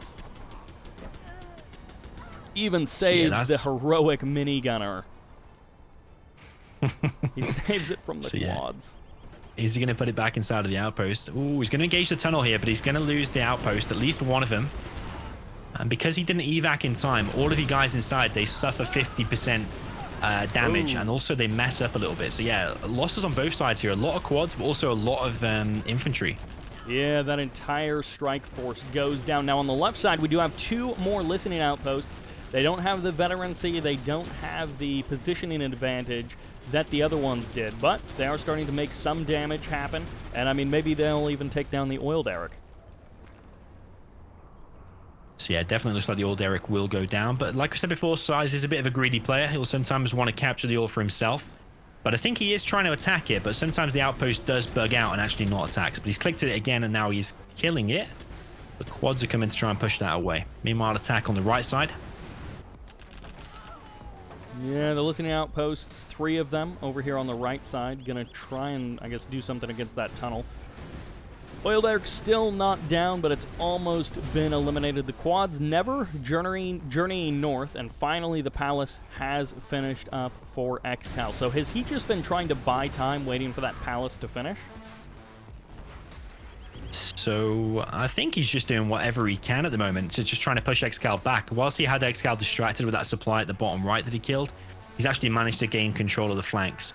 And the most important thing here is SiZe has got 1467 XP. He needs 1 more kill to get to level 3, which means carpet bomb and artillery, and that is going to cause some damage to ExCaL's base. And there we go, he's level 3. 1 listening outpost does go down. All of the tank hunters inside get eliminated, and the quad cannons stepping forward to try and hunt down that last outpost, but it will be able to escape. And like we saw in some of those previous games where ExCaL was just dominating SiZe, but in this case, SiZe 2 general ranks above. Eco doing okay, carpet bomb calling in, and his listening outposts are finding their marks. Yeah, this is really smart from SiZe as well, because a lot of players, when they get to level 3, will fire the artillery and the carpet at exactly the same time. And then the professional other player will pop out all of his quads and stop the carpet bomb. But he deliberately waited until the carpet was definitely going to hit and then shot the artillery. So ExCaL wasn't notified that he was level 3. That's great. And in that case, he gets the palace, he gets the tunnel as well. The listening outpost does manage to snipe the terrorist as well. JarminKel steps forward, gets a couple of kills. But this listening outpost has done, this attack has done some pretty good damage already. Is this enough for SiZe? think it might be. I do think SiZe making a mistake maybe going mix, because all that ExCaL has is anti-air, which is quads. But I mean, SiZe is the boss, SiZe is the king. He knows how to play infantry. So if he gets a lucky hit or a decent hit on these quads, he can maybe take out the Jarman as well. Mig's now coming in. Trying to clear this tunnel being constructed, and I don't know what they got over on the left side. I did miss that, but they also get some of the workers going for the supply. So yeah, he picked up a couple of workers on the supply, but I think the main thing that went down on the left was actually a demo bike. So yeah, ExCal's in a difficult situation now because SiZe, as you can see, the amount of blue in the middle of the map, SiZe does have control in the middle, and he's expanding to another supply in the middle. So he's going to be on 4 supplies. Actually, it'll be 3 supplies because his top left one has just mined out at exactly the same amount of time. So he's replacing that 3 supply economy, and he's doing a great job of keeping ExCaL on ExCal's side of the map. Typically, your GLA player wants to be more mobile, more active, and sometimes your GLA player is just hitting wherever the other player is not, but here, SiZe has been doing such a good job of controlling the flow of the game that ExCaL has never had that opportunity. Yeah, it's a difficult situation as the GLA player now because your vision is really limited. Unless you've got tunnels and RPGs on the edge of your base, like RPGs give such a big vision. So he can't really see much of the middle now. He doesn't know that SiZe has expanded. He's only just seen that bunker that's down. Got an outpost from SiZe denying this more forward tunnel from ExCaL on the right. These terrorists are sneaking by on the right side. You see that? Yeah, they're just slowly walking their way past the listening outpost. Do detonate there. There are a couple more terrorists making their way up the right side of the map. I guess this last one will be hunted down by SiZe. Yeah, those terrorists proving annoying. Did manage to take out everything inside of that outpost in the end.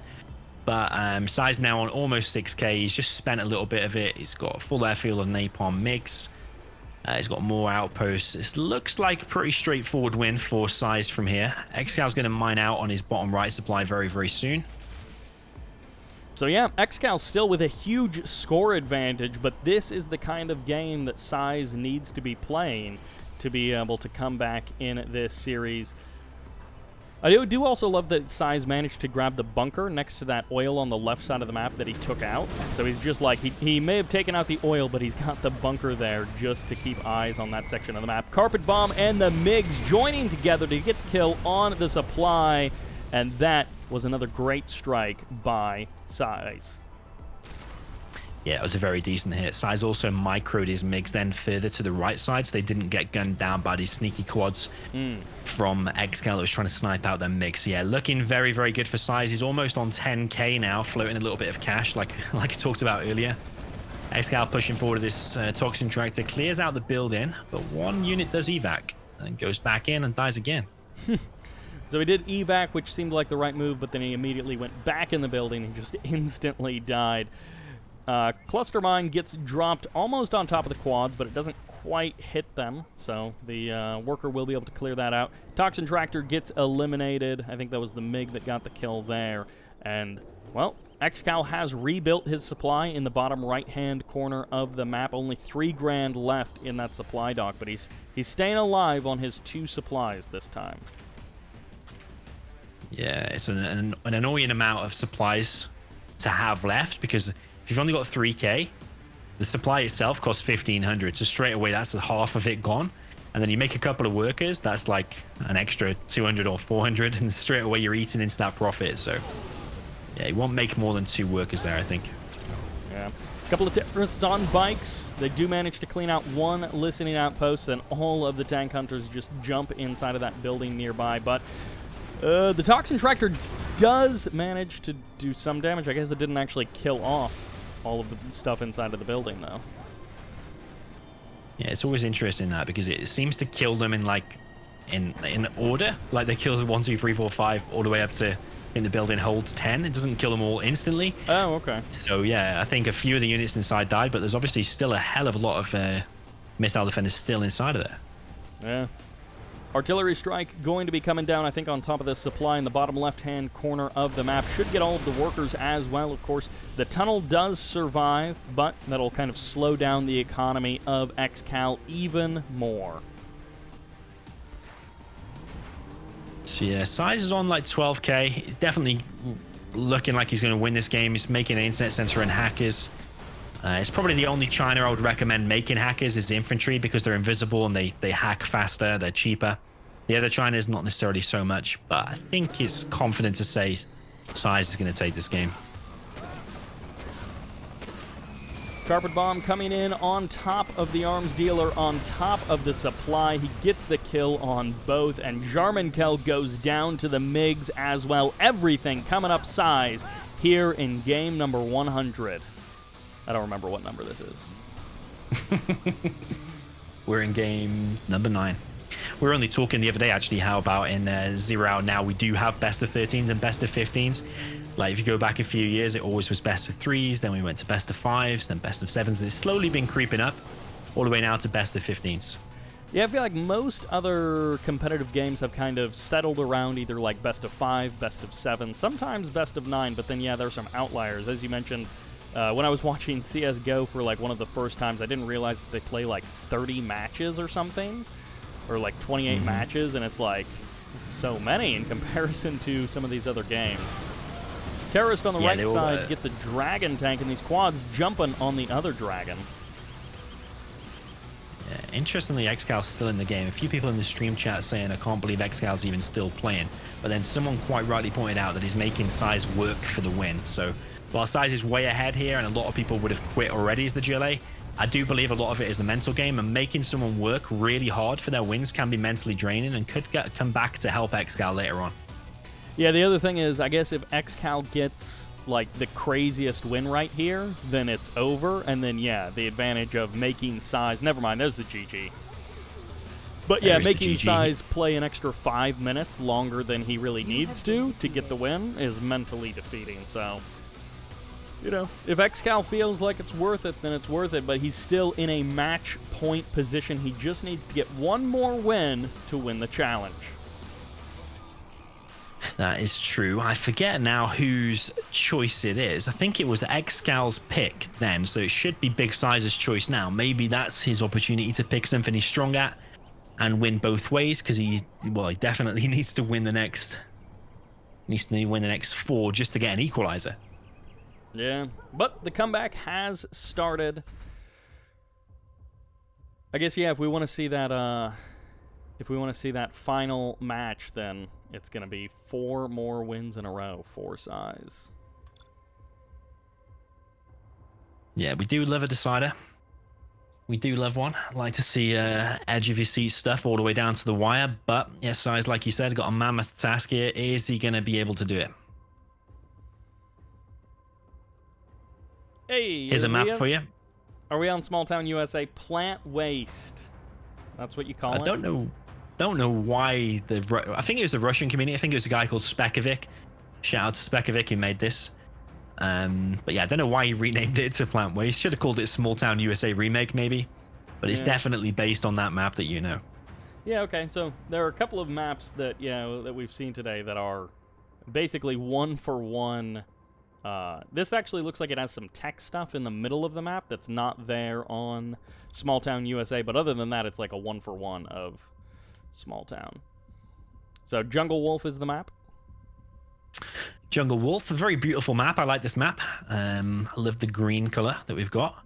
And interesting parts in the middle, because you've got the supply in the bottom left, supply in the bottom right, which are obviously important, but then you've also got all these tech buildings in the middle that you'll see. So yeah, very all important areas to take, but which ones do you want to put all your effort into? Let's see. Does this map split pretty easily? So like the player in the north gets all the stuff in the north, and the player in the south gets all the stuff in the south? Not always. Sometimes that can happen. But I mean, SiZe is playing with GLA here. GLA is pretty good, as you know, at taking over all the maps. So SiZe may well get the top and the bottom, but concede the middle. Usually you either go for the supplies or you go for the mid, not like kind of in between. That's what I'm used to, but we'll see what's going to happen here. So I'll introduce Big SiZe. We've got him playing as the Stealth, and he is in the blue color, top left of Jungle Wolf. And playing as the China in the bottom right as the purple, it's ExCaL. Is he Nuke? I already forgot.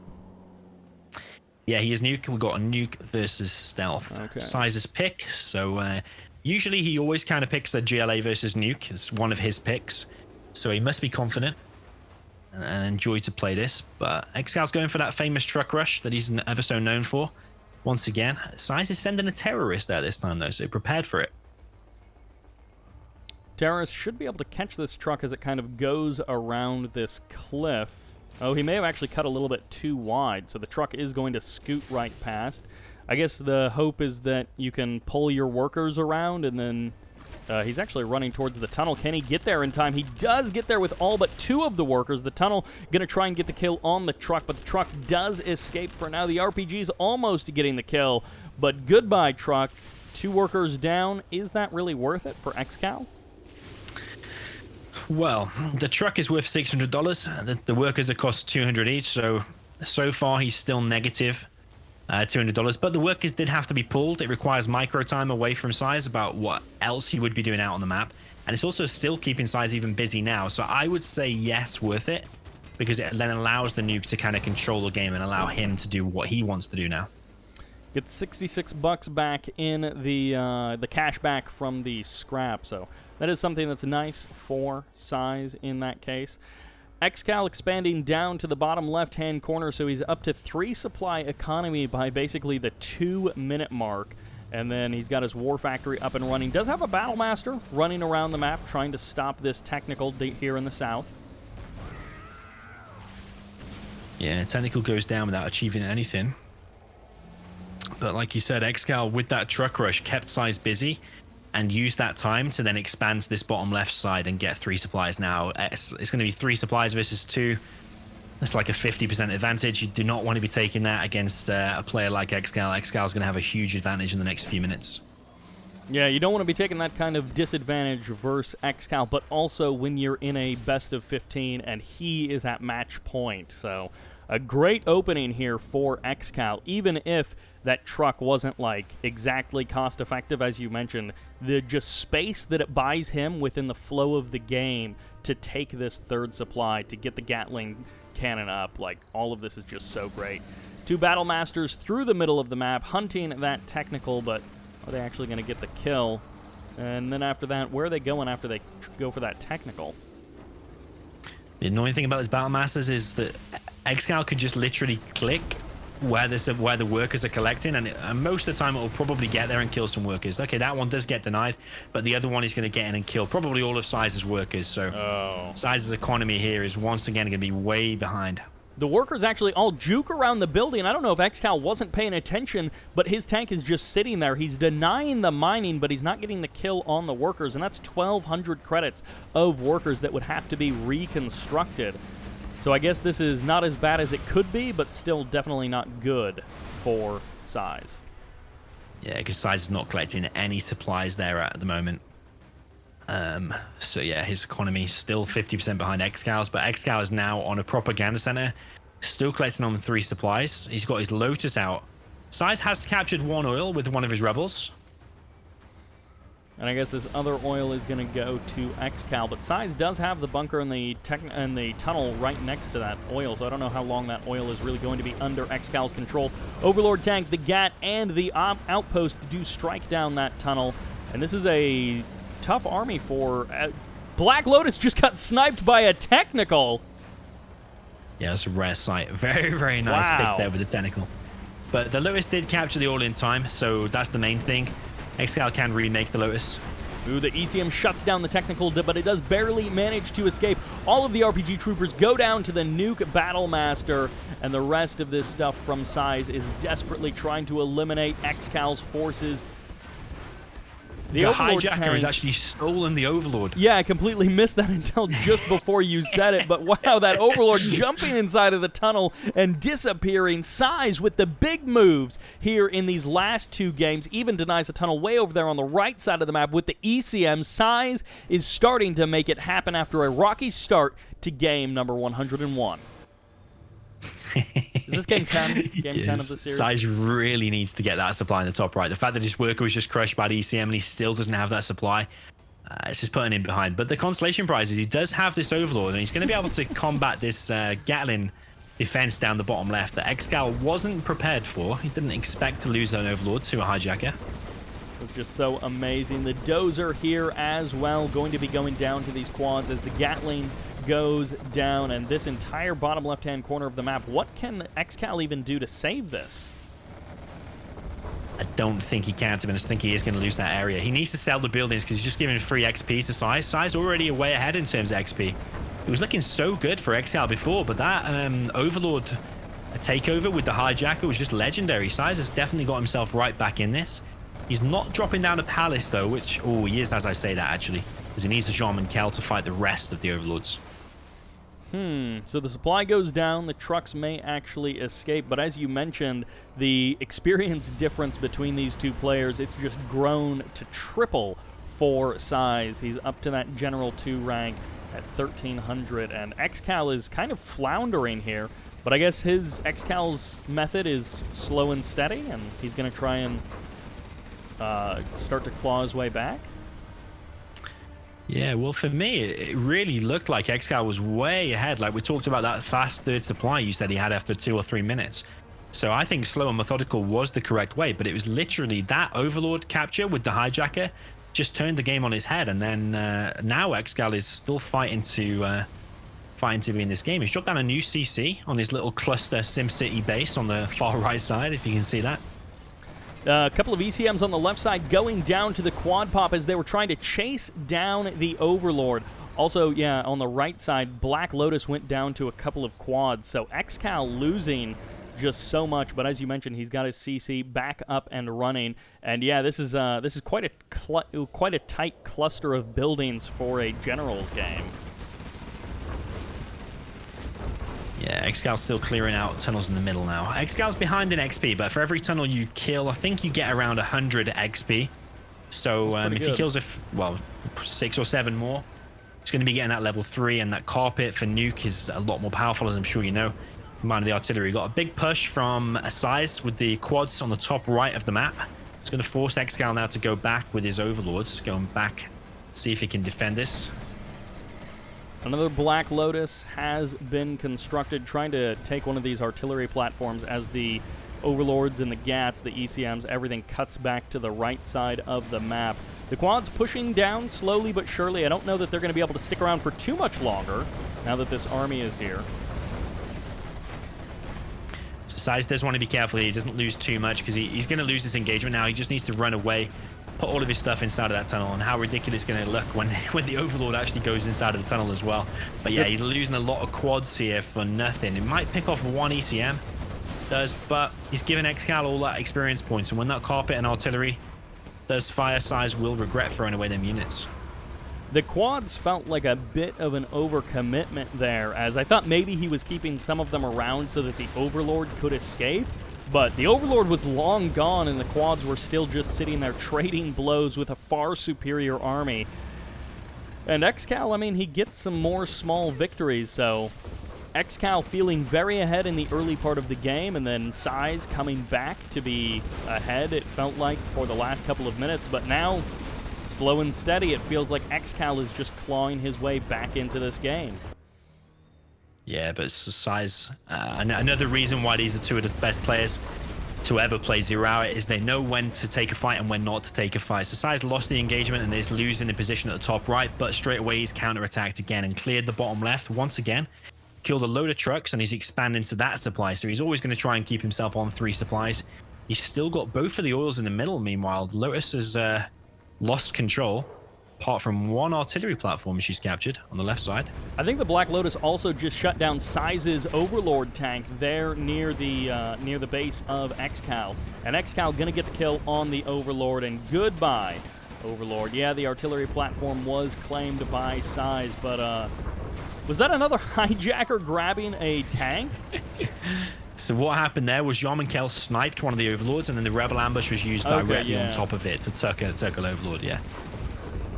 So SiZe doing what he can to try and claw his way kind of back into this game as ExCaL has been taking back control of it. SiZe up to general level 4, but the difference in experience is so much closer. Another great JarminKel snipe on an Overlord by SiZe, but he doesn't have anything nearby to take control of it.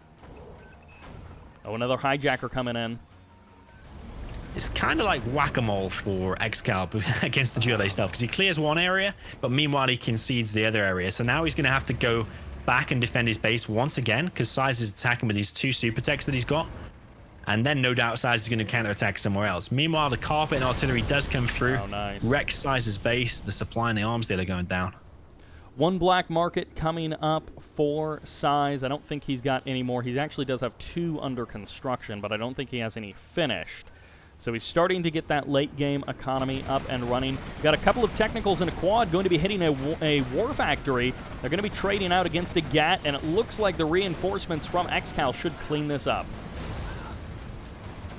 Yes, ExCaL did take some damage there. He lost the war factory, lost a few battle masters. No real massive damage though. But once again, like we said, this whack-a-mole game, SiZe has got a new tunnel at the top right, clearing out that supply instantly from ExCaL. SiZe is playing like a bit of a beast here. Maybe the comeback is real after all. SiZe just carving a way through in this game, or trying to. Looks like he's going to be losing this oil maybe in the middle of the map. He's just taking, or ExCaL, excuse me, is taking just damage from these artillery platforms. The Overlord's just taking shots from them, but healing up as Black Lotus is looking to capture the artillery platforms. Another snipe from JarminKel, but no actual rebels to jump inside of that Overlord. But SiZe once again with this same quad attack that we saw just a few minutes earlier. He's coming in with that again, now taking out the supply of ExCaL. Still like 2 or 3k left to collect there. He might even lose the propaganda center if he's not quick. He is coming back with his Overlords to rush back. But I really feel like this is slipping in SiZe's favor, because that JarminKel is able just to snipe the Overlords over and over again. We do see a rare unit that you don't normally see. A Sybert has been produced by SiZe. It's now in the middle. You can see it running pretty quick through the mid. The quads keep doing more and more damage, but the Overlord tanks trying to close the distance to finish them off. This entire army, as you mentioned, going down, but it's been so useful. And like you said, in both the top right and the bottom left, SiZe has been harvesting away at those locations for a couple of minutes as he pushes ExCaL out. And I'm guessing that hijacker grabbed another Overlord? Well, there's a hijacker in the middle, but I'm more interested where this Saboteur is going. You see the Saboteur next to the War Factory? You rarely see that. I mean, I haven't seen that in probably the last 50 games I've commentated on. So, yeah, I'm interested where that's going to go. It can go in the power, disrupt the power. It can go in the CC. I don't know if it disables the CC or... Does it disable the CC? Or reset all the support powers? That's a legendary move from SiZe. Extremely rare. Huh. So he just did something significant there. Now back in the top right-hand corner of the map, the Overlords striking down this supply stash, and they're going to get that. The workers as well going to go down, but SiZe has been doing pretty well. Like, he's been floating 10k for a while. He's spent a bunch of that, and now he's back up almost to 10k for a couple of moments there. So he's doing okay in the cash department. He definitely needs to spend a little more of it.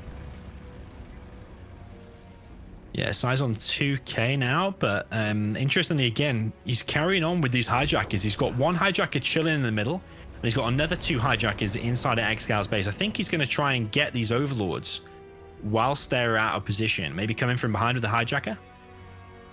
He's trying all of the sneaky tactics that he possibly can. The much better army of SiZe just has been avoided, or the much better army of ExCaL, excuse me, has been avoided by SiZe. And this is so funny seeing an Overlord tank chase down a Gatling tank like that. But the Overlord may be getting caught as SiZe is diving deep into enemy territory.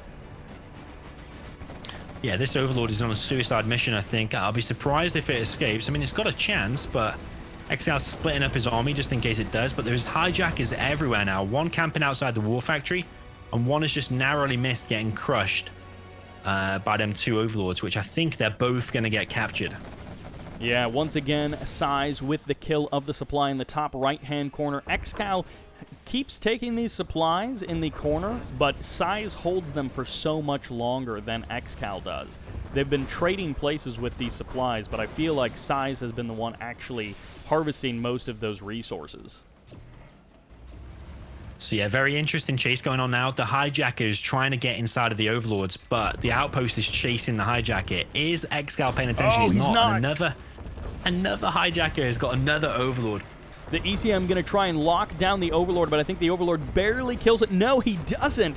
The ECM does lock that down. The Rebels jump on top of the ECM, and the ECM actually runs a number of them over. Is there a Jarman Kell nearby? No. So these Rebels are just here to try and kill off the ECM and the tanks, but they do go down. Quads in the middle of the map looking for another target. They're going to take down the oils of ExCaL to try and deny that economy even more. He's got $3 grand in the bank, but SiZe is trying to stop him from getting a single dollar more. This has turned out to be a really amazing game. That the Rebel ambush from SiZe, that was a very big waste in my view, because it didn't even kill the ECM in the end anyway. He needs to combine that, like you said, with the Jarman Kell. Another hijacker grabs another Overlord in the middle, kind of south part of the map. Jarman Kell sniped an Overlord, taking it out of the fight for a minute or two, and then another Overlord gets sniped, but it's low on health. There are minigunners nearby, or I guess a rocket trooper nearby, for ExCaL to try and grab that tank back, but it's going to trade out. That's a double vet Overlord for SiZe, and he gets the kill on the tank hunter as well. Yeah, legendary play there by SiZe, but more importantly as well, ExCal's losing his base. He's down to his CC, which was going down. Copper Bomb comes in, takes out a number of quads. And CC's still taking damage, and the sneak attack is there as well. Oh my gosh, that's so amazing. SiZe in this game, picking ExCaL apart after ExCaL was providing so many problems. GG gets called, and you talk about the mentality of the players, about ExCaL winning all of those games early on, but now SiZe frustrating ExCaL. ExCaL has been on match point for like 3 games in a row now, and he has been unable to close out this series that looked like it was his. SiZe with the comeback. That was a true beast of a game, because after like 2 or 3 minutes there, ExCaL was straight away. He had the higher supply count. He established that little fortification base down the bottom left where we had the CC and them Gatlins. He even had Battlemasters inside of SiZe's worker line, stopping SiZe collecting, but still SiZe found a way to win. I think it was the hijacker taking the first Overlord which turned it, but yeah, legendary play there from Big SiZe. So we're back with the reverse stealth versus Nuke on Jungle Wolf. In the top left we have the stealth general in the purple color, which is ExCaL, and in the bottom right hand corner, the blue China Nuke. This is SiZe. I don't know what the map score is. I know that ExCaL is still ahead with like 7 wins or something, and he's desperately trying to close it out, but SiZe has made this such a phenomenal series. I mean, yeah, ExCaL is playing good and all that, but SiZe has stopped this from being a one-sided slap fest into a real series that I feel like this is a more epic than normal kind of series. I don't know, maybe you guys in ZeroHour just have amazing challenges like this all the time, but this feels especially epic, this series. Yeah, especially if SiZe amounts to come back here and we end up going to a decider, that will be a super special one. As of the last few challenges we've casted and streamed, we have seen a number of ones go to a decider, but yeah, rarely do we see such an epic comeback. And maybe let's not talk about it too much. Let's SiZe kick things in. But I think we are going to see Battle of the Minds here, because ExCaL must be thinking, hang on a minute, I was doing really well before, now SiZe is catching it back. Don't tell me he's going to do a comeback. So yeah, we'll see if ExCaL can re-establish his dominance. Now, I still think ExCaL will win the series overall, but I feel like SiZe's performance in the last 2 or 3 games has just been amazing. Like, the first couple of games was sort of so-so. Terrorist coming in on the right side of the map, trying to go for the trucks. He's going to settle for the Dragon Tank, and he gets it. He gets the guaranteed damage rather than trying to continue to pursue the trucks. But yeah, anyways, I would feel like SiZe's performance has just been phenomenal these last 2 or 3 games. Yeah, maybe like I said earlier, sometimes he doesn't warm up. Maybe that is coming into effect now. Maybe after a few hours he's is he gonna getting hit these warm, trucks? but he's going to lose 2 more trucks. Oh, perfect. That's huge. That is huge. Probably cost him the game, but ExCaL is not collecting on his main supply, but there is a hijacker once again. Oh my gosh, make he an gets appearance. it. Yeah, that hijacker. So into the tunnel go all of the workers. They were safe, but as you mentioned, they were denied the mining there. In the north, Battlemaster going for the crush, gets 3-4 workers maybe, as it's going to be a Battlemaster duel between these two guys. And I guess SiZe is just hoping to kill off the last worker. Yeah, he gets him. Yeah, we're seeing a major variation here from ExCaL. He hasn't done an arms dealer, actually. He's just gone for 2 barracks. He's spamming hijackers and gone for the oils, and of which he has got both of the oils he set out to get. So whilst he lost maybe a couple of workers or a bit of mining time, getting both of them oils is absolutely huge. So the pressure is definitely on SiZe here, especially after losing them 2 trucks and now having to deal with this bunker in his base. Yeah, ExCaL feeling so good in this opening. Now, that was how the last game started as well. ExCaL was looking really good, and then SiZe did manage to bring it back. SiZe defending with the Dragon Tank, still loses the outpost, which really sucks on top of all of the other stuff that he's lost this game. So yeah, SiZe still got both of his doses. He's got mines on his supplies, but meanwhile, ExCaL is just doing exactly what GLA does best and taking over the entire map. He's got 2 oils. He's got the fortifications in the middle. He's getting these towers in the middle as well, the artillery platforms. Now dropping down an arms dealer. Everything so far is going ExCal's way, so it's about what SiZe can do now to try and get himself back in the game. Battlemaster bypasses the tunnel. It's at 98% complete after he killed off the worker. And this Battlemaster is going to get grabbed by a hijacker, and yep, ExCaL gets it. The angle looked like it might slip by, but no, the Battlemaster fell to ExCaL. Yeah, and every time you hear that, my vehicle has been stolen. It's such an annoying sound. Yep. But yeah, this Battlemaster even coming in now and causing damage to the further Battlemasters. So it does delay SiZe. SiZe is known to stay on 2 war factories and spam load more tier 1 units rather than that fast propaganda we saw from ExCaL before. So he's going to be wanting to try and spam more of them units and take back some of this map control. And so far, he's doing an okay job. I feel like he really does need to focus on not dying to hijackers, because that was a great part of SiZe's strategy in the last game, and ExCaL is doing it to him. And I honestly expected SiZe to be playing a little bit more cautiously because of those hijackers. By the way, SiZe loses 2 more Battlemasters in the middle of the map. So yeah, I mean, SiZe has been spamming consistently out those 2 war factories, but still only has like 3 or 4 Battlemasters out on the field. They keep getting captured or destroyed by garrisons. ExCal's playing this exactly like he needs to. He's got so many RPGs, some of them vetted as well inside that tunnel. He's dropping down loads of stinger sites at the top right. So yeah, looking pretty bad for SiZe so far. ExCal starting to float a decent amount of resources, but honestly, it's not because his production is necessarily bad. It's because he's got so much supply under his control. He's got his palace on the way. He's got the barracks and the war factories pumping. But yeah, ExCal is just feeling so good this game. Yeah, I just feel like since he keeps holding them oils, he's got tunnels in the middle, those defensive buildings. He's even got 1 artillery platform.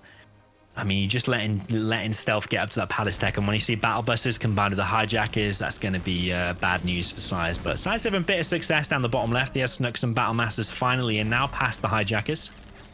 He does manage to get a couple of kills there. We'll have to see if these 2 hijackers, as you mentioned, can kind of turn this from a win from SiZe into a win for ExCal, because that would be really frustrating.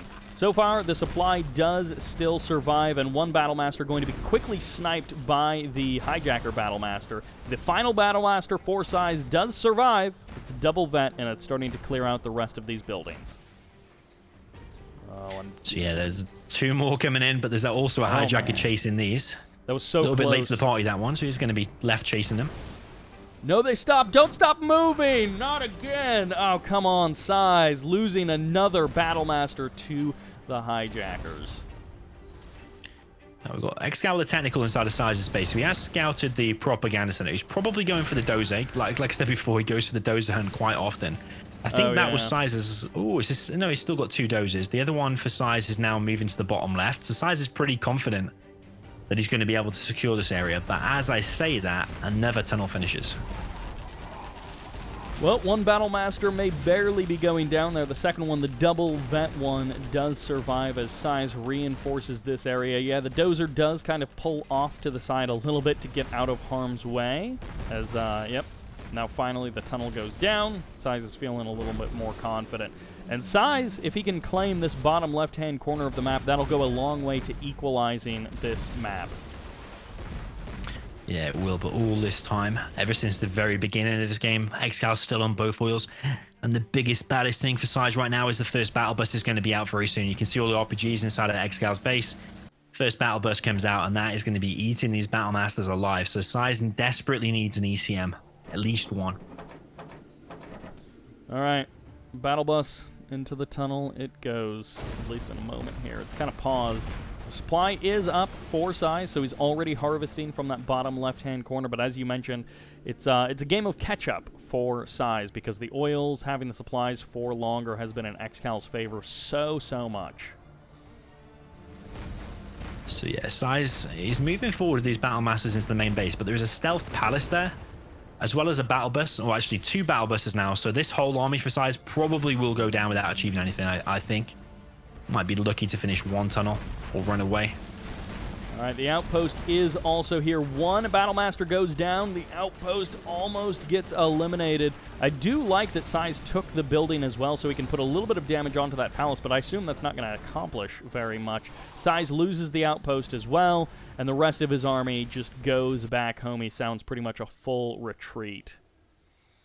Ooh, very, very sneaky. Look at the bottom left of the map. You see the stealth tunnel being built by the stolen Dozer. Oh my gosh. The stolen Dozer, the battle bus takes out a number of SiZe's forces as well. I think the battle bus still at like 50% HP. SiZe is going to try and re-engage it. The Dozer and the tunnel did go down, so ExCal does not have that advantage, but the battle bus trades out with even more battle masters. SiZe is just having a tough time getting anything up and running. Yeah, and all this while still the oils remain. ExCal's now on a power plant. He's built at the top right of the map. Nice and safe, a nice line of defense like we saw in Snowy Drought earlier. And all of his stuff is now going to produce at twice the speed. So everything from the arms dealer, the barracks, his buildings, all going to produce at twice the previous rate. So Which it definitely SiZe. I just learned about that earlier this year. I didn't know that did that with GLA. That feels like it's a bug. That doesn't feel like that's what the developers intended. I think it is what it's intended. Ooh, what's going on here? We've got big SiZe maybe disconnecting here. I think SiZe, fair to say he's lost. Has he lost connection? It would be unfortunate Maybe. if his connection died just at this moment, as he is most likely almost certainly going to lose this game, but it would be unfortunate if his internet died at this moment. Yeah, that's a bad way to end the set. I would like to see it played to the end. It certainly looks like ExCal's going to take the win, so it seems fair to give him the win. Yeah. But, yeah, it would have been nice to see it to the end just to be 100% sure, because we're seeing the first Overlord out, actually. SiZe says hello.